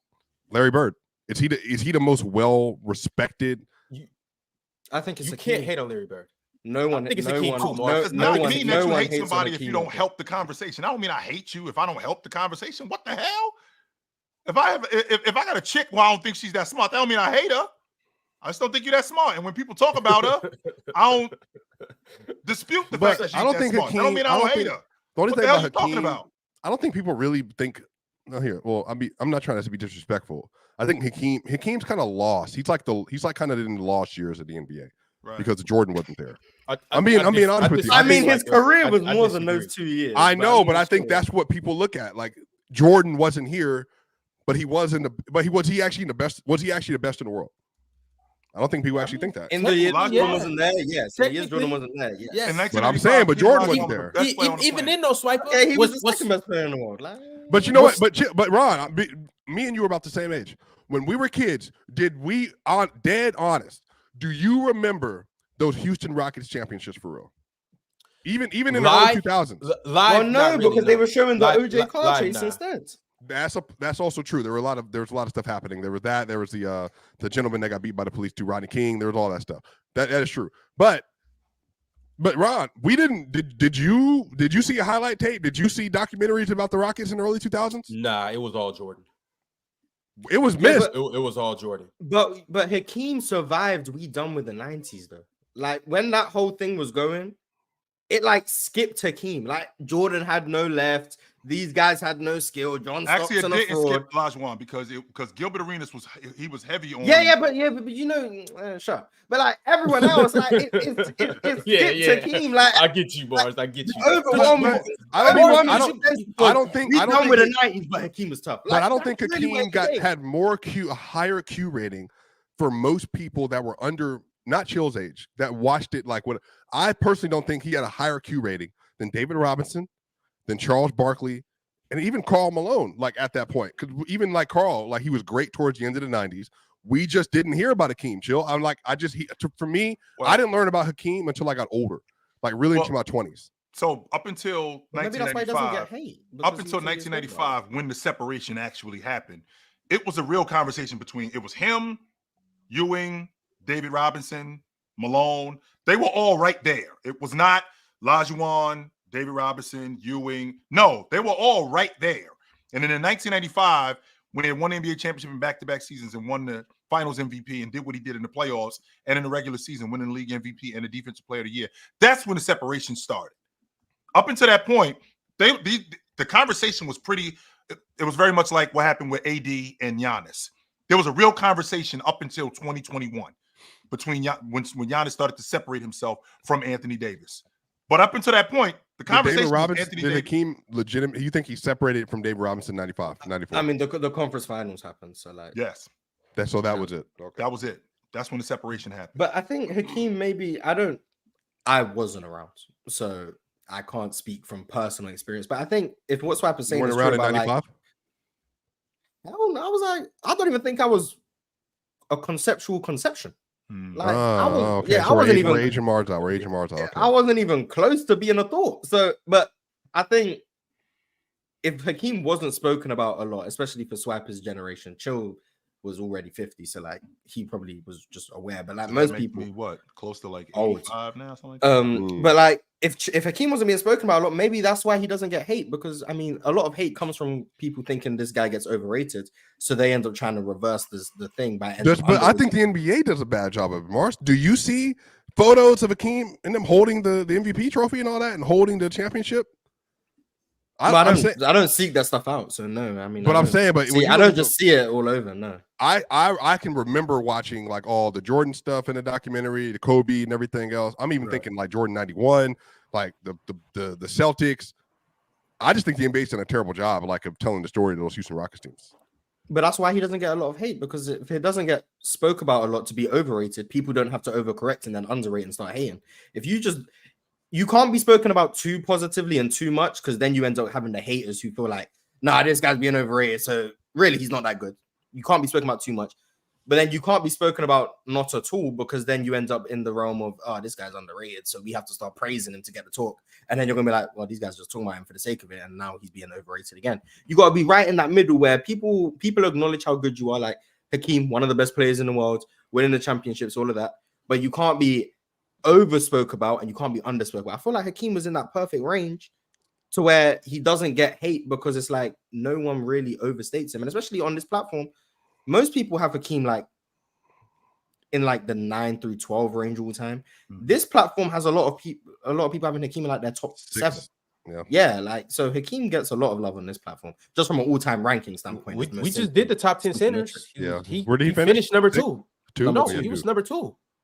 And we're eventually going to do the top 10 all-time players too. We'll get all of our lists. We'll see where Hakeem lies in that too.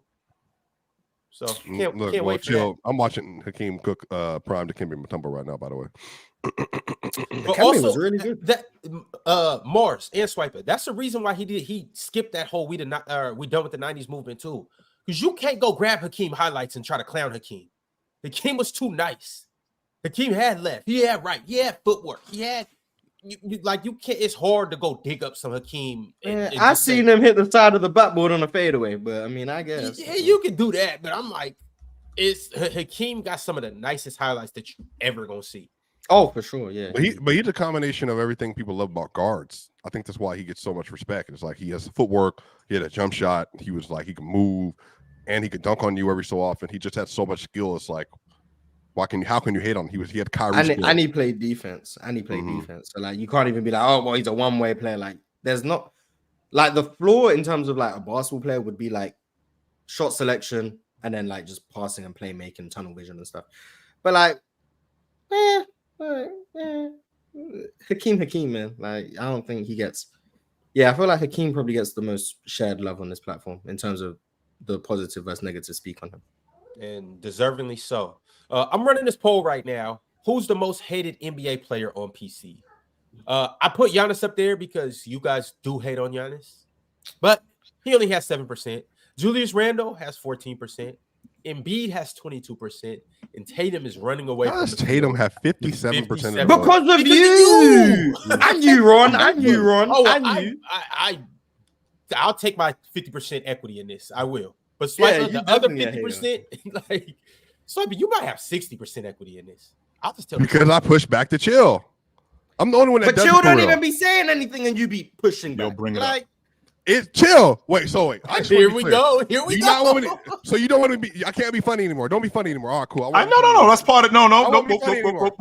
We ain't doing that. No, I'm being real. No, hey, Swiper, we not doing that. No, we not doing that. That's part of that. That's part of the gig. Don't do that. No. So if I bring up him bricking jumpers from the start of the playoffs to the Olympics, I'm hating. No, but is that not true? It is. However. We're having a conversation about Hakeem Olajuwon, or we're having a conversation about Tyrese Maxey, but then Jason Tatum will come up somehow. I don't know how. We're having a conversation about because your eyes get a little too green, Chill. That's why we're having a conversation about Tyrese Halliburton and what the Indiana Pacers are doing. Well, they got to run into Tatum. They could probably do some damage, but if Jason Tatum doesn't brick shots, here we go. Now, why we get there, I don't know, but it always has something to do with Jason Tatum. Man, I think y'all are just overrating my motion. That's all I'm saying.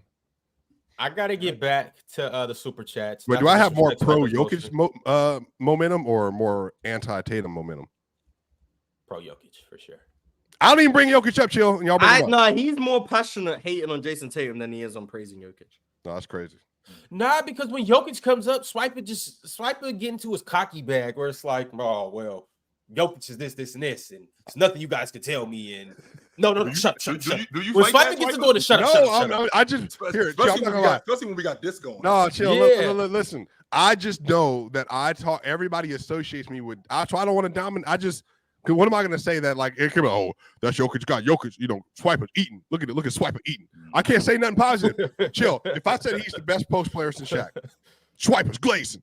If I say he's the best offensive center ever, Swiper's glazing. If he's the top 5 passer ever, Swiper's glazing. The top 5 offensive player ever, Swiper's glazing. What can I say?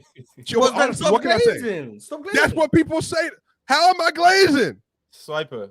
Here's the thing. You said he's a top 5 offensive player. Say Jason Tatum's a top 5 player in the world. Oh yeah, we love Chill. Yeah. No. Okay, this is crazy. The people don't be agreeing with Chill. The people do not be agreeing with Chill having him top 5.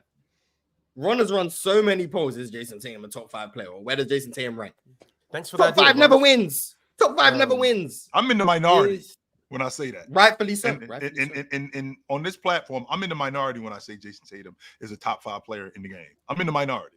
As you should be. All right, fellas, we got to get back to these super chats, though. Locked In said the biggest what if is James Harden not getting injured in 2021 with Kyrie. That's the biggest disaster, actually. That's what it is. They win a chip. That's what happened. They're about to win. That's a fact. Giannis would have been in disaster. Giannis would have been out of there. Look at him hating on Giannis. Giannis would have been out of there where he's supposed to be. Because y'all talk about this dude being hurt when it was his fault. He was the one who didn't get himself in shape. He's the one who didn't keep himself in shape. He's the one who had the fat suit on when he came to camp. And he's the one who had to try to play himself in shape. And then he ultimately got hurt, which is what he did in the past. And now all of a sudden, well, if he didn't get hurt, this is what you've been doing the whole time. And now it's caught up to you. Why? Because you got more miles on you. that might have been the biggest disaster of super teams that I had seen. Wait, if Kyrie's healthy, do they win that series? If Kyrie is healthy, yeah, he was healthy. No, he got hurt in game 3. Yeah, when they were up, they had just blown him out by 40. Remember, game 3 or game 4, he got hurt. I want to say game 4. Are we talking about the same? Yeah, 21. He wasn't. Are you talking about? Oh, I think game 4. I think I do think that they got a real good shot at winning that series. Yeah, I do. They win the chip. Yeah, I think they got a really good shot at winning that series. Does Kyrie have the most overrated playoff resume of any like beloved player in our era? No, because all I hear is about how his resume is nothing without LeBron, so I don't think it's overrated. Unless you're having different conversations than me, but I mean, he averaged like what 12 points a game versus OKC this year. How much was it? 14? Something like that. Well, and he I mean, they sent a bunch of doubles at him, but yeah. I mean, OKC players we spoke about it. Their plan was to not make Kyrie a scorer. They sent doubles at Jamal Murray. I didn't see you protecting him. No, but I'm just once again context to why numbers are what they are. Like Mars Kyrie. has his favorites. Mars has his favorites. If Jalen Green averaged 12 points a game in the series, he'd be like, "Oh well, look at the context." Okay, but no, because we actually have a case study of this happening when Jalen Green was going through his stretch, where he looked like maybe the worst player in the NBA. This is the worst month of the year. There wasn't me doing any cover up for Jalen Green. It was me saying he might be out of the league if you don't figure this out. So shut up. What you talking about? At the Buzzer Sports said, just to clarify, I did not say you could not use playoffs. I said I wasn't going to because Luka was hurt. You could have spent a minute and a half talking about it. And then Mars is in the chat. Yeah, he was hurt. He was hurt. It's like, all right, cool. He never stopped you from using the playoffs. He said yes, it did. Literally, if everybody could have dissuaded already, because now I can't bring up the fact that he dropped as a 3-point shooter, dropped as a mid-range shooter, bring it up, one above every. But context, he was hurt. Well, that's why he's not the most important. You're mad at context between LeBron and Luka. No, he's not a better offensive player. He couldn't translate it. But if your whole argument is going to be based on a sample size, no, it wasn't just going to be based on that. I brought up regular season and the information. I contextualized it between both. When he said, "Oh well, LeBron had a 114 offensive rating, Luka had a 119," but Luka was not LeBron was a higher plus in his era than he was, and Luka was there, and he was more efficient, and he was the best rim driver of all time. And then he gets to the playoff and he does it again. Averaged 38 points a game versus Dwight Howard. You were supposed to say that, Swiper. I did say it, and y'all judges didn't listen. Y'all just like, oh, no. You know what? And then Ron, I don't know what you were doing before. You was at that booty club before you came here because you were like, next round, y'all. Round four, everybody. I was trying to give you an opportunity to bring it up, Swiper. I was trying to give you an opportunity to go ahead and say Luka was trash in the playoffs. LeBron wasn't. I tried to help you. I ain't trying to cheat. You were supposed to say round round 4. cheating. Yeah, let's do it. That would have been cheating. Oh, if you went 4th round. I mean, I wonder if this one I'm going to do if I lose, just start making excuses for my shortcomings. I mean, no, every time I've lost, I've lost. And I even said I think I lost personally. The second one, whatever. That's cool. First one, I didn't. No, 1,000%. No, I did not lose that debate. No way. He was even misusing stats, and y'all just didn't. Oh, I'm not going to fact check anything. Crazy. Well, either way it goes. A good one yesterday with Pirate. I enjoyed that. I thought I did my thing. I did, but. Yeah, the 17 Warriors need to be banned.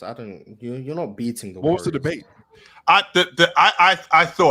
thought I gave a compelling case when I brought up the formula that the San Antonio Spurs had. That was the formula. What was the topic debate? Who would win between the 01 Lakers and the 2017 Spurs? And I had the 2017 Warriors. I had the 2001 Lakers, and one of my talking points was the fact that the Spurs had the formula when they played with one of the slowest paces in the league. They slowed the game down. They were the best defensive team in the league. And with them being able to do that, the Lakers played with an average pace, and they had the best offense in the league. They had the best offense in the playoffs. I think they had a 14 net rating that year. Mm-hmm. And in the process of them having a 14, they also had, I think, a 98 defensive rating, which was rivaling. That was better than the Pistons in '89. That was better than the Pistons in '90. That's better than the Bulls. That's better. That was better than the '96 Bulls, who had 3 first-team All-League defenders. That was better than all of them dudes. And my talking point was take Kawhi Leonard and LaMarcus Aldridge off the floor and put Kobe Bryant and Shaq in their space. And I talked about how you could slow. You don't have to worry about. Don't concentrate too much on slowing down Kevin Durant. what you want to do is you want to slow down sharpshooters like Klay Thompson, which is what they did. In I believe it was in 2017 when they played against San Antonio. I think he shot below 40%, and with him shooting below 40%, you take Bryant off. You take both Kawhi Leonard off the floor, and you take LaMarcus Aldridge off the floor, and put both Bryant and Shaq on the floor. And now what you're doing with that Golden State team is you're making them guard, because the triangle offense is constant movement, it's constant action. They like to switch, which means you're going to get great mismatches on Shaq, where you got Draymond Green covering Shaq, you got Kevin Durant covering Shaq, and that's lunch down there. I thought I had a good talking point with that, but this is what I talked about earlier, Mars, when I talked about I got to be more analytical with the numbers, because Swiper brought up some numbers, and I guess that's what swayed the judges. But I tell you what, Pirate. I'm sorry. Pirate. Chill, you gotta stop calling. It's not Swiper, it's Pirate. And Pirate brought up some really good points. Pirate is damn good, man. I lost to a damn good debater. The 17 Warriors are not possible to beat. I'm telling you, like, whatever point you can't, I do think you made some good points, but then when Pirate starts bringing up about the Lakers 3-point defense and how it wasn't good, and then Shaq in the pick and roll, and then he starts bringing up that they had the third best net rating in the regular season, but then in the playoffs it was like plus 15 or whatever he said. Like, whatever avenue you go down with the 17 Warriors, you don't win, because there's a counter the Warriors have, because they were just the best team ever. That team should be banned. Whatever Chicago team you try and argue against the 17 Warriors doesn't win ever. They never win. Chicago, so he so want to talk about me so bad. He over here mentioning up and then trying to delete tweets and whatnot. Damn, respect Hayes, man. Why you calling him Chicago? Respect Hayes. That's Hayes. Wait, that's Hayes? Yeah. Why is Hayes always addressing me? Hey, that's the cat that's in the Final Four. You better respect the PCL. Yeah. Look at you losing in the last day. Lost in the first round. Hey, March, you better respect it too. And until you dudes in the chat talking about I lost to Dion. Dion lost to Hayes. Now you respect the Hayes. So remember, now you respect the Hayes, Morris.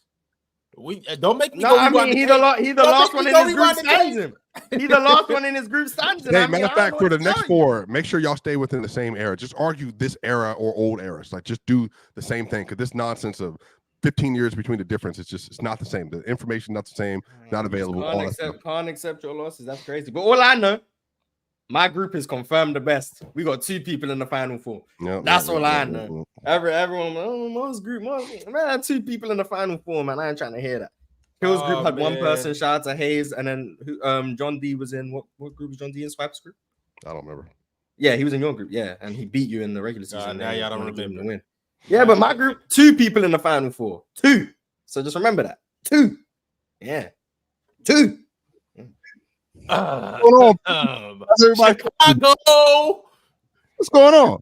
Is this the first time Hayes has been on the panel? Listen, just why I had to run in real quick. My name was being mentioned, so I had to run in real quick. But I love you guys, man. I love the panel. It's been a great debate today.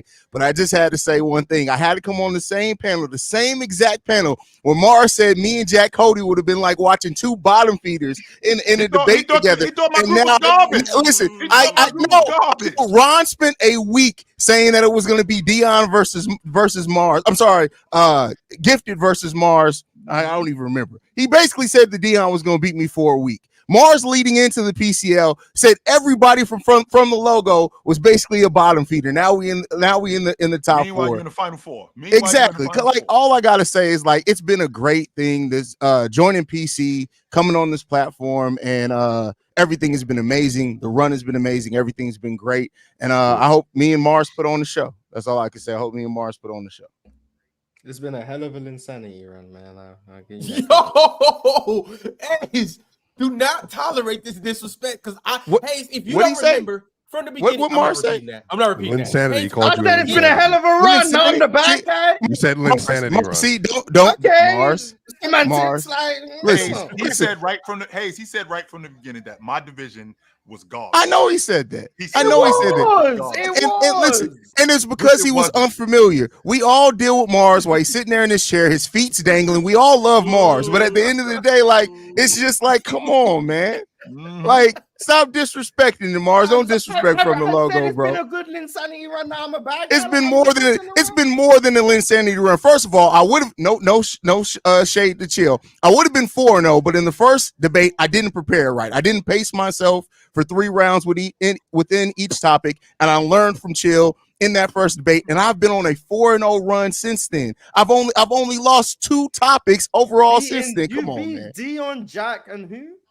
Hey, that's where y'all let the fans vote. That's where it is. The fact that Dion, we gotta talk about that next year in the PC Hold as well. on, wait. Hold on, before you get into that, Hayes. No, he just brought up Dion like Dion wasn't the number 2 seed. Yeah, but that's the problem. The fact of the matter that Dion was even a 2 seed in the PCL was ridiculous. Like, let's be real, Ron. Come on. Respect the Linsanity run? No, that's the Linsanity run. Linsanity run, and I'm going to trouble for respecting the Linsanity run from Hayes. From Hayes? Mars. Come on, bro. Come on, bro.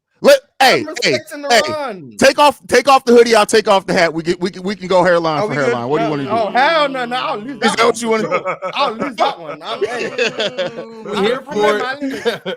We get into basketball. I might have that hairline. Yeah. No, and the thing is, and the thing that I have learned from each of these brothers on this panel, regardless of the crap talk or whatever, and like I said, I learned this a lot from chilling the first debate, is how to pace myself. I came out with a lot more fire in the one against Dion because I knew it was going to throw him off. Absolutely. If you look at my battle against Jack, I waited to the end, and I knew as soon as he was going to bring up something with the Celtics, I was going to lock in and go in at him. It's not my fault that y'all put me in a like, do better research on Hayes. Do better research. Every single day I talk basketball. Every single day I debate basketball. Whether it be on Locked On Bulls, shout out to Swiper who also works for Locked On, whether it be for my own platforms that I've done, whether it be on Bleacher Report. This is what I do. And it's just been a fun thing to watch kind of some of the fans of PC who didn't know me come around from the first battle when they were like, who the hell is this dude battling Chill, to now. And we're just going to keep it pushing. Wait, how you calling Mars' feet dangling, but your hoodie and that pullover you got fitting extra tight? I'm trying to figure that out. You got like a medium size pullover. It's not as tight as your hat. It's a you got on toddler hats and you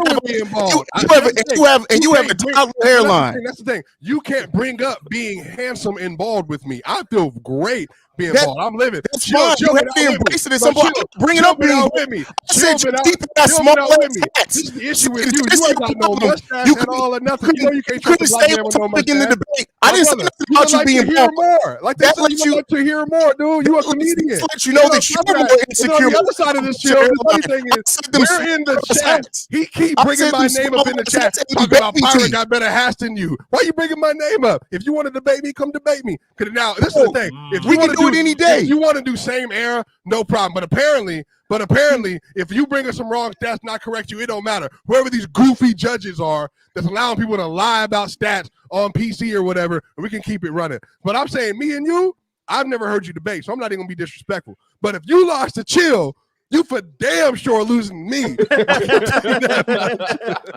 That's not true at all. Like I said, I lost to Chill because I didn't pace myself right at all. I just didn't pace myself correctly at all in that one. But and the thing is, Swiper, even in that rant that you just did, I get it. You like to be the loud black guy on this because this panel allows you to do that. Let me talk. But the bottom is, you went to being bald. I didn't say nothing about you being bald. I said the fact that you pick out old white men hats from the Andy Griffith show. That's a wholly different debate, bro. Like the hats that you pick on, like where do you get your hats at, bro? That's another in the nursing home. Stop riding the nursing home, bro. Hey, I should expect you of all people. Don't even connect. I should. Why can't you let somebody talk? Your facial hair don't even connect. First of all, you got on Mark facial hair as a black man in 2024, the year of our Lord. On top of that, bring your mustache and your lip to meet and agree, my brother. You can do better than that. I understand it, man. Don't be so mad about it, man. It's bad enough that your eyebrows are drawn on, your facial hair is subpar, and you shop in nursing homes for your hats, brother. It's okay. All right, I'm gonna go now since apparently I needed to be on mute. You bringing up some nonsense. First off, this is a look. I don't know where you've been, bro. You can go to the bar. It's a bad one. Are you gonna let me talk? I'll go ahead. It's a bad one. Go ahead, Tier. You want to keep going? You want to keep going? This is a look. So you can go to barbershop, ask for number 2, do whatever. Now that tangled nonsense that you got on your face over there looking like an Oompa Loompa, I don't know who you think you're talking to. And then on the fact of that, you like 5'8", my boy, talking to me. Why don't you stand up in your chair before you talk to me? That's the other side of this. So look, all I know is this, bro. I have never met you, never seen you, whatever, never heard you debate, yada, yada, with you. But, bro, you can do 1v1 me whenever you getting cooked. Locked On Bulls, cook. Locked On Nuggets, cook. Locked On NBA, cook. PCL, cook. Grand Canyon University, I mean, mine's, it don't matter. Wherever you want to meet, we can do it wherever. I'm sorry, so here's the other side of this. Here's the other side of it. I have never, ever even thought to address you. You be in the chat addressing me consistently. I don't even know who you are. This is literally Thanos versus whoever is in that world. I have no idea who you are, bro. So Thanos versus whoever? Swiper, let's go through it. But remember this. Now that I see you, I do remember you. Because I remember you were doing that Chicago Bulls show. Matter of fact, I even remember, I think I commented, saying, bro, your channel is fire. I think I said this to you years ago. And then here you come hating on me. I'm not hating. I'm doing an evaluation. You hating on my hat? This is Rocky's Idol. This is a Denver franchise hat. This is from my city. I'm real authentic to the 303, the 720, the 970. This is where I'm from. I'm gonna represent my city. Unlike you, failing out. This is nothing, bro. I'm always gonna be this. So here's the thing. I'm gonna stand on being in Denver. I'm gonna stand on being from Park Hill my whole life. This is where it's from. So you commented on my hats and all that. I go to Foot Locker just like you do.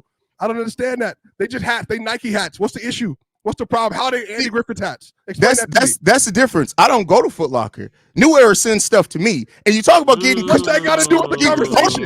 You just talk. Let's talk about getting cooked. Swiper, you host a Locked On show for a team that won the NBA championship, and my numbers consistently outdo you both on the platform. Time out. We're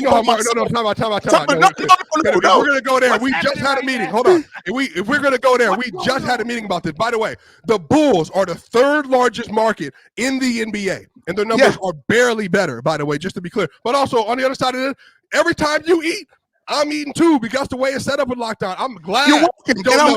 I'm glad your numbers are doing well. And now what you can do, now you can go to lockdown. To appreciate now it, you can go to let's talk about it, brother. You want to see real basketball breakdown. You want to see real numbers, real analysis of the game. You can come to Lockdown Nuggets and come see what it looks like to win something, because you don't know nothing about that being in Chicago. You don't know nothing about that winning nothing in Chicago. You ain't won nothing a bit relevant since the 1990s, my brother. You ain't got nothing. You ain't got nothing. But the thing is, talking about me.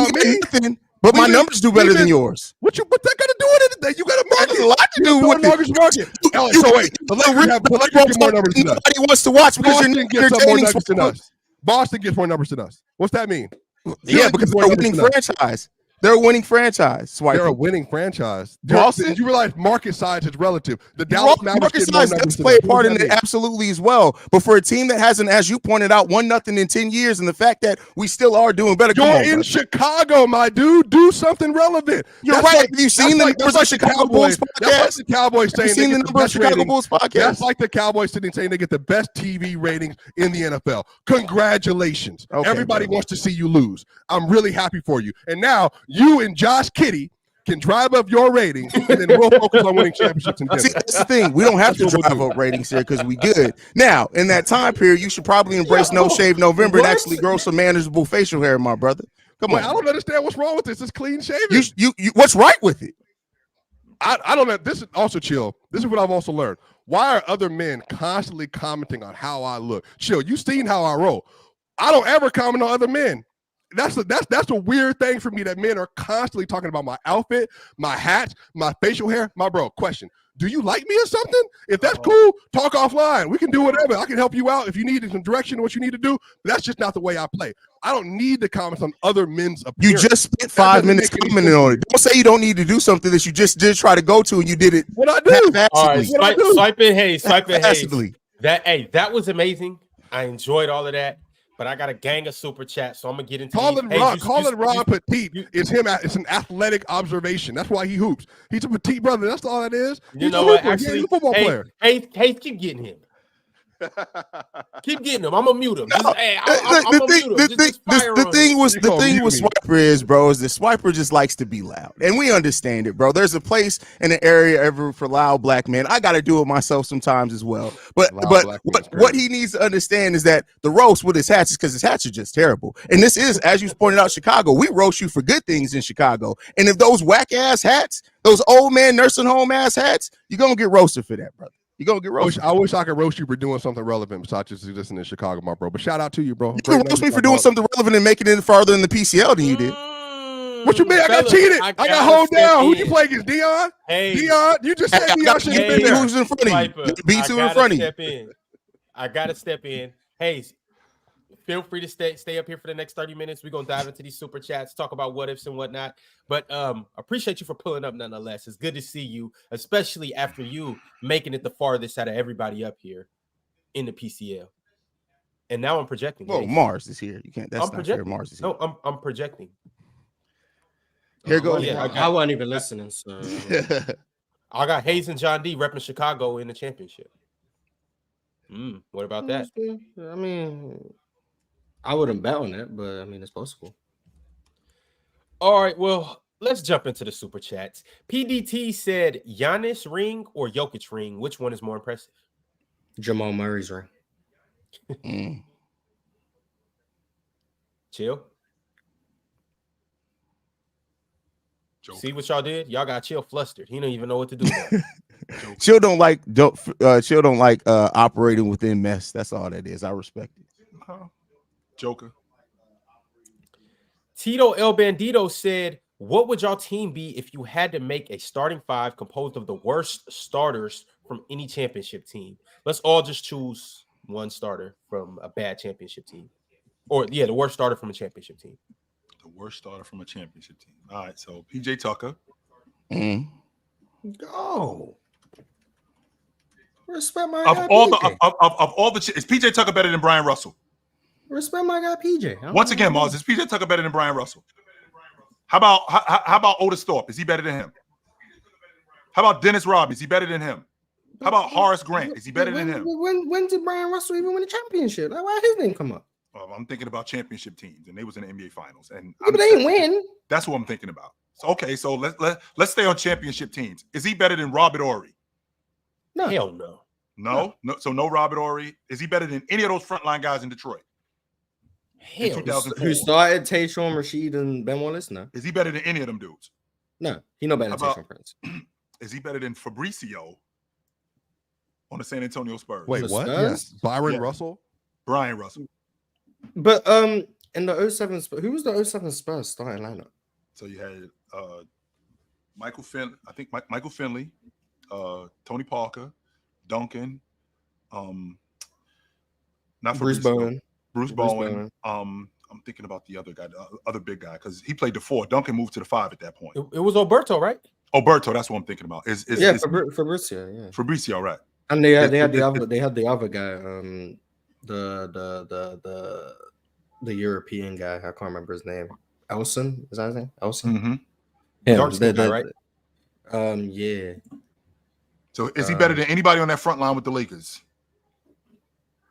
Not the Lakers. I'm sorry. Chill, we could just agree. PJ Tucker's in here. No, we don't agree. No. Well, I want to go back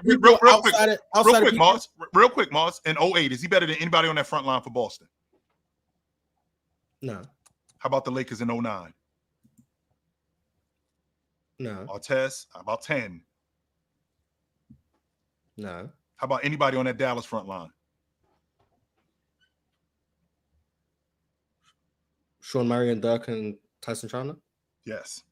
Is he better than any of them dudes? No. Is he better than anybody on that Heat front line? Because Bosh, Udonis Haslem, James. No. I mean, LeBron. No. 14. Is he better than anybody on that front line in San Antonio? Kawhi, Duncan.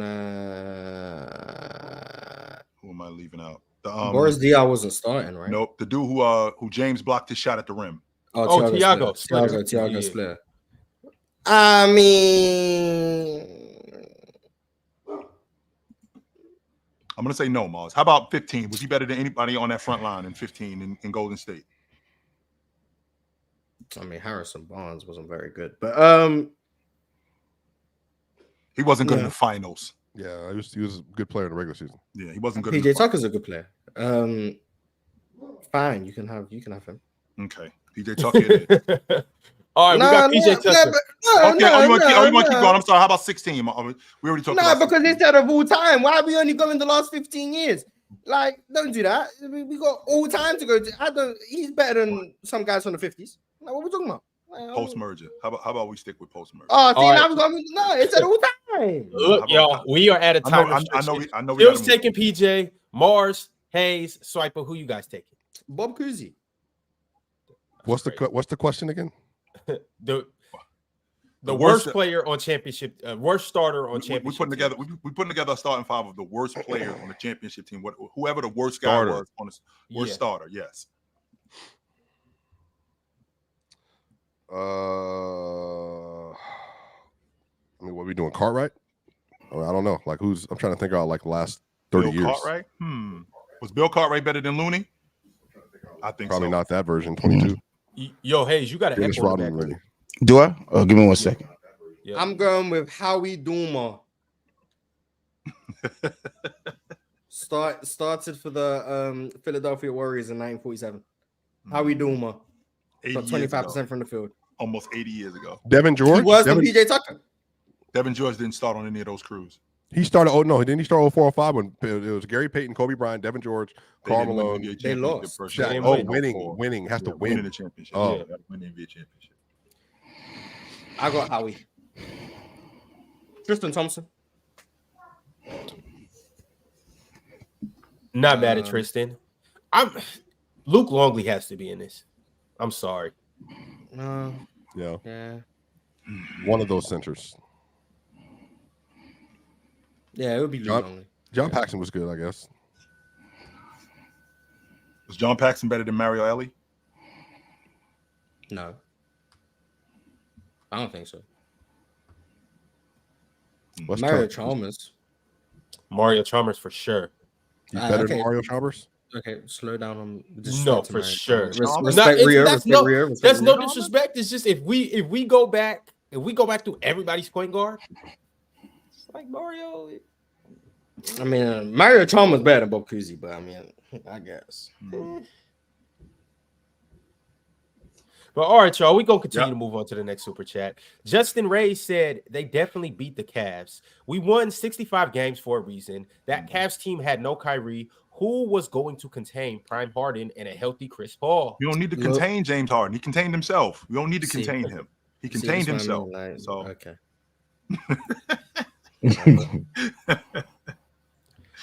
Arch sent through another $100 super chat, and he said, how this guy beat Lord Dion. Dion was rusty. That's what it was. Dion was rusty. Oh, that Lakers game 1 versus the Sixers. He had too much time off. Nuts. It's cool though. Dion wasn't prepared. Yeah, I can see that. Tyrone Winston I ain't gonna lie, Hayes. You definitely stuck your foot out. He tripped right over you. Right. Listen, I knew if I could get him frazzled, it was literally going to throw him off his game. Mm-hmm. So. Yersta said Hayes coming in here with racism while looking like burnt Osama is crazy. I'm ashamed of my ex-goat Swiper. Ex-goat is crazy. After that spanking from Pirate. Swiper. Pirate. What did Pirate say? I don't know. You got spanked. Oh, I thought the only thing I remember from Pirate is a fully erect Klay Thompson. So I do remember that. A fully erect Klay Thompson. He threw a monkey wrench in the whole debate. What did he say? He could jump over a fully erect. Wilt Chamberlain, right? It was Wilt Chamberlain. and then he talked about Magic and balls. Oh yeah, we don't even. Yeah. He did. He talked about Magic and balls. I was like, yo, hold on. No, but yo, can this dude stop talking about me? Can he stop? Can he not stop talking about me? Did I smash your chick or something? That's what I did. Did I smash your chick? Is that what I did? Like, you can't help yourself, brother. God damn, I love it. I live there. Let me put my feet up real quick, fellas. Excuse me. While I put my feet up real quick to make it clear that I live there. I live in that space rent free, and I'm not leaving. I will stay there forever. I live there. I live there. When you got to say stuff like "you like men," yeah, I live there. L Hayes for bringing up anti-black stereotypes up on the PC, and then invoking racism on the channel. L Hayes. Yeah, it's crazy. Justin Ray said they definitely. Oh, we just did that one. Yeah, okay. Tito El Bandito said, "Thank God we live in a timeline where Harden goes ringless. God is good, y'all. God is good." Imagine that praying on the dude not to win. He's gonna win a chip next year. Oh man, Mars, please. Watch. Void Century said Swiper, did you see Justin Jefferson have his KD quote unquote you know who I am moment saying Garrett Wilson ain't me as he went on to torch the 49ers? Eat it, chill, eat it. I don't understand that reference. Just so you know, Void, we lost to Minnesota last year. We was playing on Super Bowl Sunday too. We lost 3 straight games last year. We was playing on Super Bowl Sunday. So and Cincinnati has proven, just get rid of Kansas City in the bowl game. The Super Bowl trophy will be in San Francisco. They should have packed them up yesterday. Yes, they should have beat them yesterday, Ron. No doubt about it. Was that a play? Was that a pass interference? Yeah, 100%. Really? 4th and 16? You didn't see how he hit him from behind? Pause. What's with y'all with this pause? Like who you like, Hayes included. Some of this is just like if you just jump up and accidentally hit him, like it was basically point of contact. It was like a less than half a second between the two. But he hit him before the ball got there. Barely. 4th and 16. It looked like it to me. All right. But all I want to say this don't look like Swiper. Oh my God. This don't look like Swiper? Nah, he has hair on his head. That's your hat. Okay. You keep telling L joke after L joke. Let's move on. That looks another a lot L like joke. Swiper there. Hey, I mean, no comment. All I'm gonna say is comparing it bar for bar. Go ahead. All I'm gonna say is that boy Jettis is nice. That's all I know. He's very good. That boy is nice. He damn near finna carry them to the playoffs. But shout out Sam Darnold too. Sam Darnold really exceeding all of my expectations. Oh, and fellas, the Bears fans, Niners fans, Broncos fans, we 2-0. Nah, nobody wants to talk about Geno. All right, I get it. Nobody wants to talk about Geno. All right, let's move on. That's like the Portland Trailblazers being the number 1 seed after the quarter of the season 2 years ago, bro. All right. Hey, just worry about finding a new starting quarterback next year in the draft. I'm perfectly fine with losing. I hope they lose 15 games this year.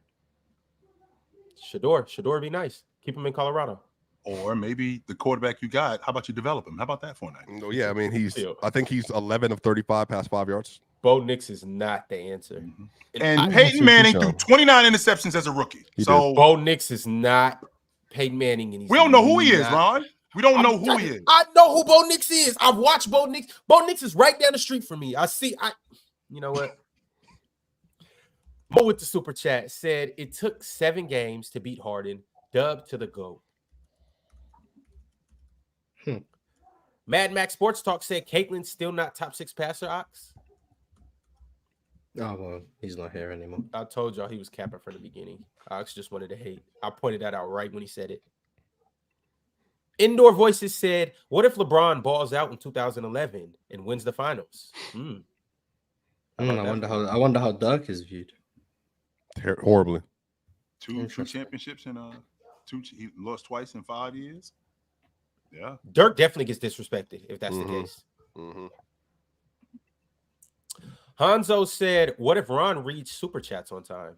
We gotta keep them somewhat realistic. Realist 123 said, biggest what if is B Roy. He was ridiculous. He was all right. Huncho said, Swiper, quit talking football on PC. Bro ran through his back before he had a chance of attempting to catch it. Brax the Bandit said, dub panel, but hashtag damn champ. October on the way. Knock him dead. Yo, just so you know, Brax, he'll put that heart in there like he really cares. Brax started with me from the minute we started. Chill, that's the heartbreak. That's not an actual heart. No, it's not. He's with them dudes too. Brax is 100% with them dudes. Like he would come on chill with chill. Yo, what's up? Oh, you know what? Yeah, that's who he is. So don't let Brax fool you. That's fool's gold in front of you, where he acting like he down, but he not. No, you know what? Brax the dude that when your chick call and be like, "Yo, where you at?" Oh no, he wasn't with me last night. Nope, he wasn't. Meanwhile, you told your chick, Ron, you was with him. Oh no, he wasn't with me last night. No, he was at the club. That's who Brax is. Damn, he was at the club. Yeah, he was at the club last night. I dropped him off. Damn. That's crazy, yo. I dropped them off. That's who Brax is. Smile in your face, behind your back, you talk trash. Hope your pockets hit empty and your Lexus crash. That's who he is. Zach Spath said, "What if Duncan left the Spurs and signed with the Magic? Does McGrady and Hill get a ring? Does Duncan win as much?" No, Doc Rivers is coaching.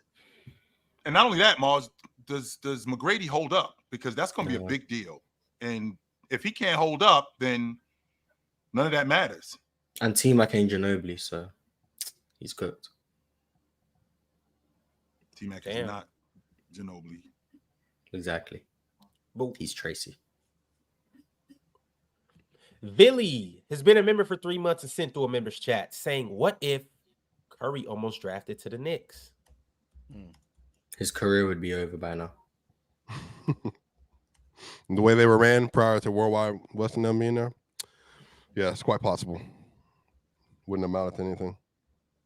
Cultured Bandit said, "L New York Giants. I'm 2 seasons away from beating a Jets or Bills fan." Why? You got Malik Neighbors. He had a 67% target share yesterday. Had 18 targets, over 100 yards, and a TD. Just Daniel Jones is the problem. Mars, you watch football at all? No. Okay. Well, he does. He just it's in Europe. Soccer. I don't even watch that. But the NFL just I'm good on that. Brandon Murray said, "What if KD goes to the Wizards in 2016 with Beal and Wall instead of the Golden State Warriors?" Y'all don't like that? I mean, it's a bit random, but I mean, I guess. Yeah. I really thought KD was going to go there. I thought he was staying in OKC.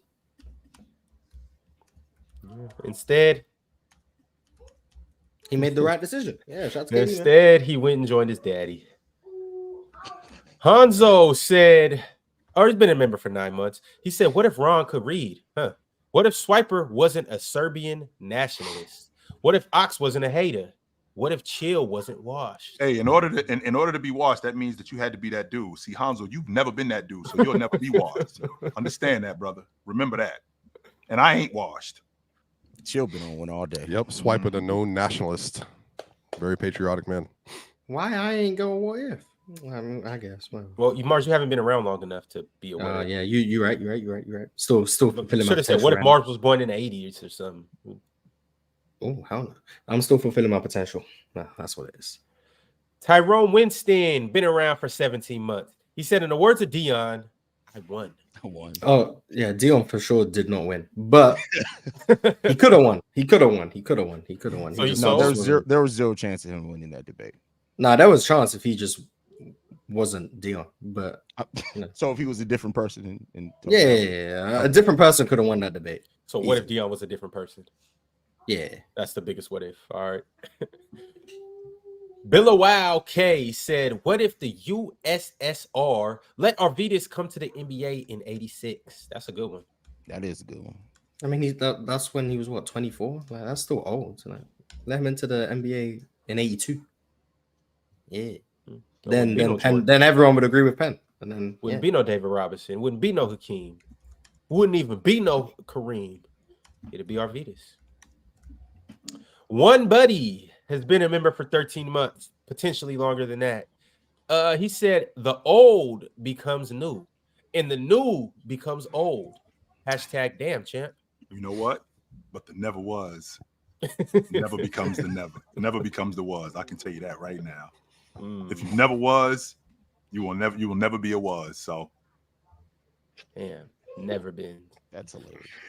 Zach Spath has been around for 6 months. He said, "So about those what ifs." We go into some.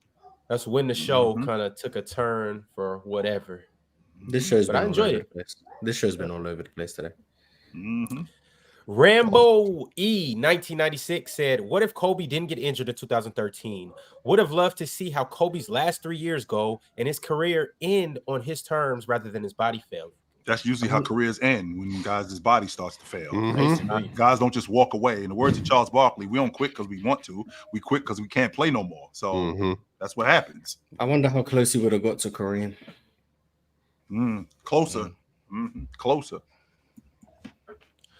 Michael Haynes said, "Swiper, start the PC Roast League." No, I don't enjoy doing that kind of content. Hayes can do that. It's not my bag. Styles Blackman said, what if Horry's whole ass didn't knock Nash into the scores table? What if the Sonics actually draft Pippen and keep him? That's a good what if. The Suns are champions. I do think they win it that year. I do in 07. Absolutely, they do. Yes, I do think they win it that year. year. I think Stoudemire he got suspended for like 2 games, or at least the next game. I know that for a fact. Yeah, he got suspended. Like it was all over the place, man. Steve, if every alternate universe, Dirk Nowitzki has 2 rings and Steve Nash has 2 rings. In 03, if Dirk doesn't get hurt, they probably beat the Spurs. And of course they beat the Nets. So Nash and Dirk win together. And then Nash wins one by himself in Phoenix in 07, and then Dirk wins in 2011. I think they're both viewed a lot more favorably if they have 2 championships. If Nash has a ring, what? 2 of them, not one. 2 of them. It wouldn't even be Plus no them, Nash. plus them 2 MVPs. I'm telling you, it would not. It wouldn't be no Nash J Kidd talk. Third It best wouldn't point be guard no, ever. yeah, 100%. Wouldn't be no Nash Stockton talks. It wouldn't be none of that. You clear off. Who has Nash Stockton talks? All right, Renji with the super chat said, without injuries, Kyrie would have 6 finals appearances and 3 rings. Maybe it wouldn't be no Kyrie and Stockton talks. 2015 through 18, 21 and 24. 16, also, 15, and 21. Only had 3 bad series in his career. What's the 3 rings though? 16, 15, 21. Oh, 15. Oh, yeah, that just slipped my mind. Okay, yeah. Okay. Yeah, I can see it. Hemi said, according to Chilltown, Giannis' entire skill set is just his athleticism, no matter what. Yet, his Evan Mobley, a.k.a. Claxton with a green light, biggest glazer. Okay, respect Nicholas Claxton, please. He's a great player. And number 2, Evan Mobley is a lot more skilled as a basketball player offensively than Claxton. Yes, he is. Wait, no, Giannis. Wait. Claxton. Man, Evan Mobley is a lot more skilled than Claxton. Yes, offensively. Yes. Man, and on top of that, Giannis's game is predicated on his flight and athleticism. That's his game. See, and that's why I put Giannis on the hate poll. Man, Chill ain't see Nick Claxton at Georgia, man. Oh, Chill ain't see it, man. He not locked in. He ain't see. I played against the Mars. No, I didn't. Oh, no, you probably did. You probably did. You know what? No, hey, man. Nick Claxton. He ain't see point Clax. Yeah, facts. Hellcat. He ain't see point Clax. You don't know. Realist123 said Chilltown is super necessary for the show. These clowns in the chat got no life. Salute to the real OG. And salute to the never wases. Yeah, Chill was a fan before I became a peer back in the day. 23. And then I met you, and then I was like, damn. Oh, shit. Yo, Hayes. I'm sorry to disappoint you. Where can we catch you at on Tuesdays? On Tuesdays, you catch me at From the Logo, right here at Player's Choice at 6 p.m. to 7:30 p.m. Eastern Time. There you go. From the Logo. Mars, night, show up and get cooked by Gifted on From the Logo. That's all I'm saying. Ironic. Considering what just happened. I'm gonna just continue to say this. From the Logo, second best show on the platform, in my unhumble opinion. But you guys know, y'all say I have the worst take. So man, it's like 6th, and we only got 5. So that's crazy. That's insane. Said has been around for 6 months and sent through a members chat saying during the KD versus MJ debate yesterday, someone brought up Kobe. Kobe belongs in every basketball conversation, but he's the GOAT of nothing. That sounds so mean. Yeah, Gifted bro Kobe saying he's the second best mid-range shooter ever. Yeah. J-Tech said, what if J-Tech said, what if Danny Granger didn't have a bad knee with the upcoming PG? Yeah, that was special. Yeah, we talked. Yeah, that Pacers team was they were serious. Yeah, with top 5 wing defender. Top 5 wing defender Paul George next to him. That could have been special. I should have used him as my underrated defender if it wasn't just the 2000s. I would have been pushing Paul George defense propaganda. I think he's the most underrated defender of the last 15 years. I just made that up on the spot. I don't know if I actually believe it. You do that a lot too, Mars. I'll say something like that. That's why. That's why I just don't say nothing. I'm trying to be better at like thinking out the things I say, because there's a lot of times I'll say something and then I'll think it through and I'm like, I don't know if I really agree with this, and then I end up going back on it. Like, but sometimes it's like I have so much energy, so I just want to say it, and then it's like, I don't really want to stand on this, but I've already said it now, so it is what it is. Breezy said if only Embiid was drafted to the weak West to Denver and played 8 seeds in the finals, he would be a champ right now. Heartbreak emoji. No other top 5 guy had a worse front office. Facts. Are we contesting that, or that just those are just no? It was facts. No other top 5 player in the league has had a worse front office than Joel Embiid. Facts. Oh, that's interesting. I didn't realize that Jokic should play next to Jimmy Butler and other All Stars. My bad, my fault. He didn't cook him. Swipe. No, I'm not snapping. I'm not going to snap. There's nothing to snap about. Embiid's the biggest what if in this modern era. What if he'd be the best player in the world? What if he would have a championship? What if he did on things he did on January 27th all year? 47 points. That's the point. Yeah, no, it's a great what if. It's like he's the best hypothetical what if. That's the point of the show. Yeah, even better than Tatum. Here we go. Khalil Young said, "How good would Kobe have been his last 3 years without rupturing his Achilles? Does he catch Malone or Kareem on the scoring list?" I think he can get to number 2 at least. All right. My biggest what if is what if y'all stop acting like jackasses and like the video, subscribe, become a member, and what if y'all actually try to factor me? What up, PC Nation? Warmer, sunnier days are calling. Fuel up for them with Factor's no prep, no mess meals. Meet your wellness goals in time for summer thanks to the menu of chef-crafted meals with options like Calorie Smart, Protein Plus, and Keto. Factor's fresh, never frozen meals are dietitian approved and ready to eat in just 2 minutes. So no matter how busy you are, you'll always have time to enjoy nutritious, great tasting meals. Make today the day you kickstart a new healthy routine. What are you waiting for? With 35 different meals and more than 60 add-ons to choose from every week, you'll always have new flavors to explore. Crush your wellness goals this July with dietitian-approved meals and ingredients that you can trust. Make your day delicious. From breakfast to dessert, stay fueled with easy, nutritious options. Treat yourself to restaurant-quality meals that feature premium ingredients like filet mignon, shrimp, and blackened salmon. Keep kitchen time to a minimum. Factor meals are ready in 2 minutes. No shopping, prepping, cooking, or cleaning up. Enjoy effortless support for your lifestyle. Choose from 6 menu preferences to help you manage calories, maximize protein intake, avoid meat, or simply eat well-balanced. Head to factormeals.com/playerschoice50 and use code PlayersChoice50 to get 50% off your first box plus 20% off your next month. That's code PlayersChoice50 at factormeals.com/PlayersChoice50 to get 50% off your first box plus 20% off your next month while your subscription is active. All right, y'all, we got a few more super chats. We're going to run through these and then we're going to get up out of here. Let me shout out all the members from today, though. Edward Clark became a member. Tyrone Winston, y'all know Tyrone. Isaiah Ivana became a member as well. Who else we got? Tough Bradley. Shout out Tough Bradley. He really be in the chat. He really been around for a minute. Want to give him a big shout out too. Julius Irvin. Let me give you a shout out in KM7, as well as a couple other members. They go by the names of Jerryality. I think that's his name. Jerryality. Yeah, Jerryality. Multi Kenny. That's another guy. Oh, Arch, Cobra Son of Raditz, Hunting Gilgores, Kendall Daniels, and GDH HG.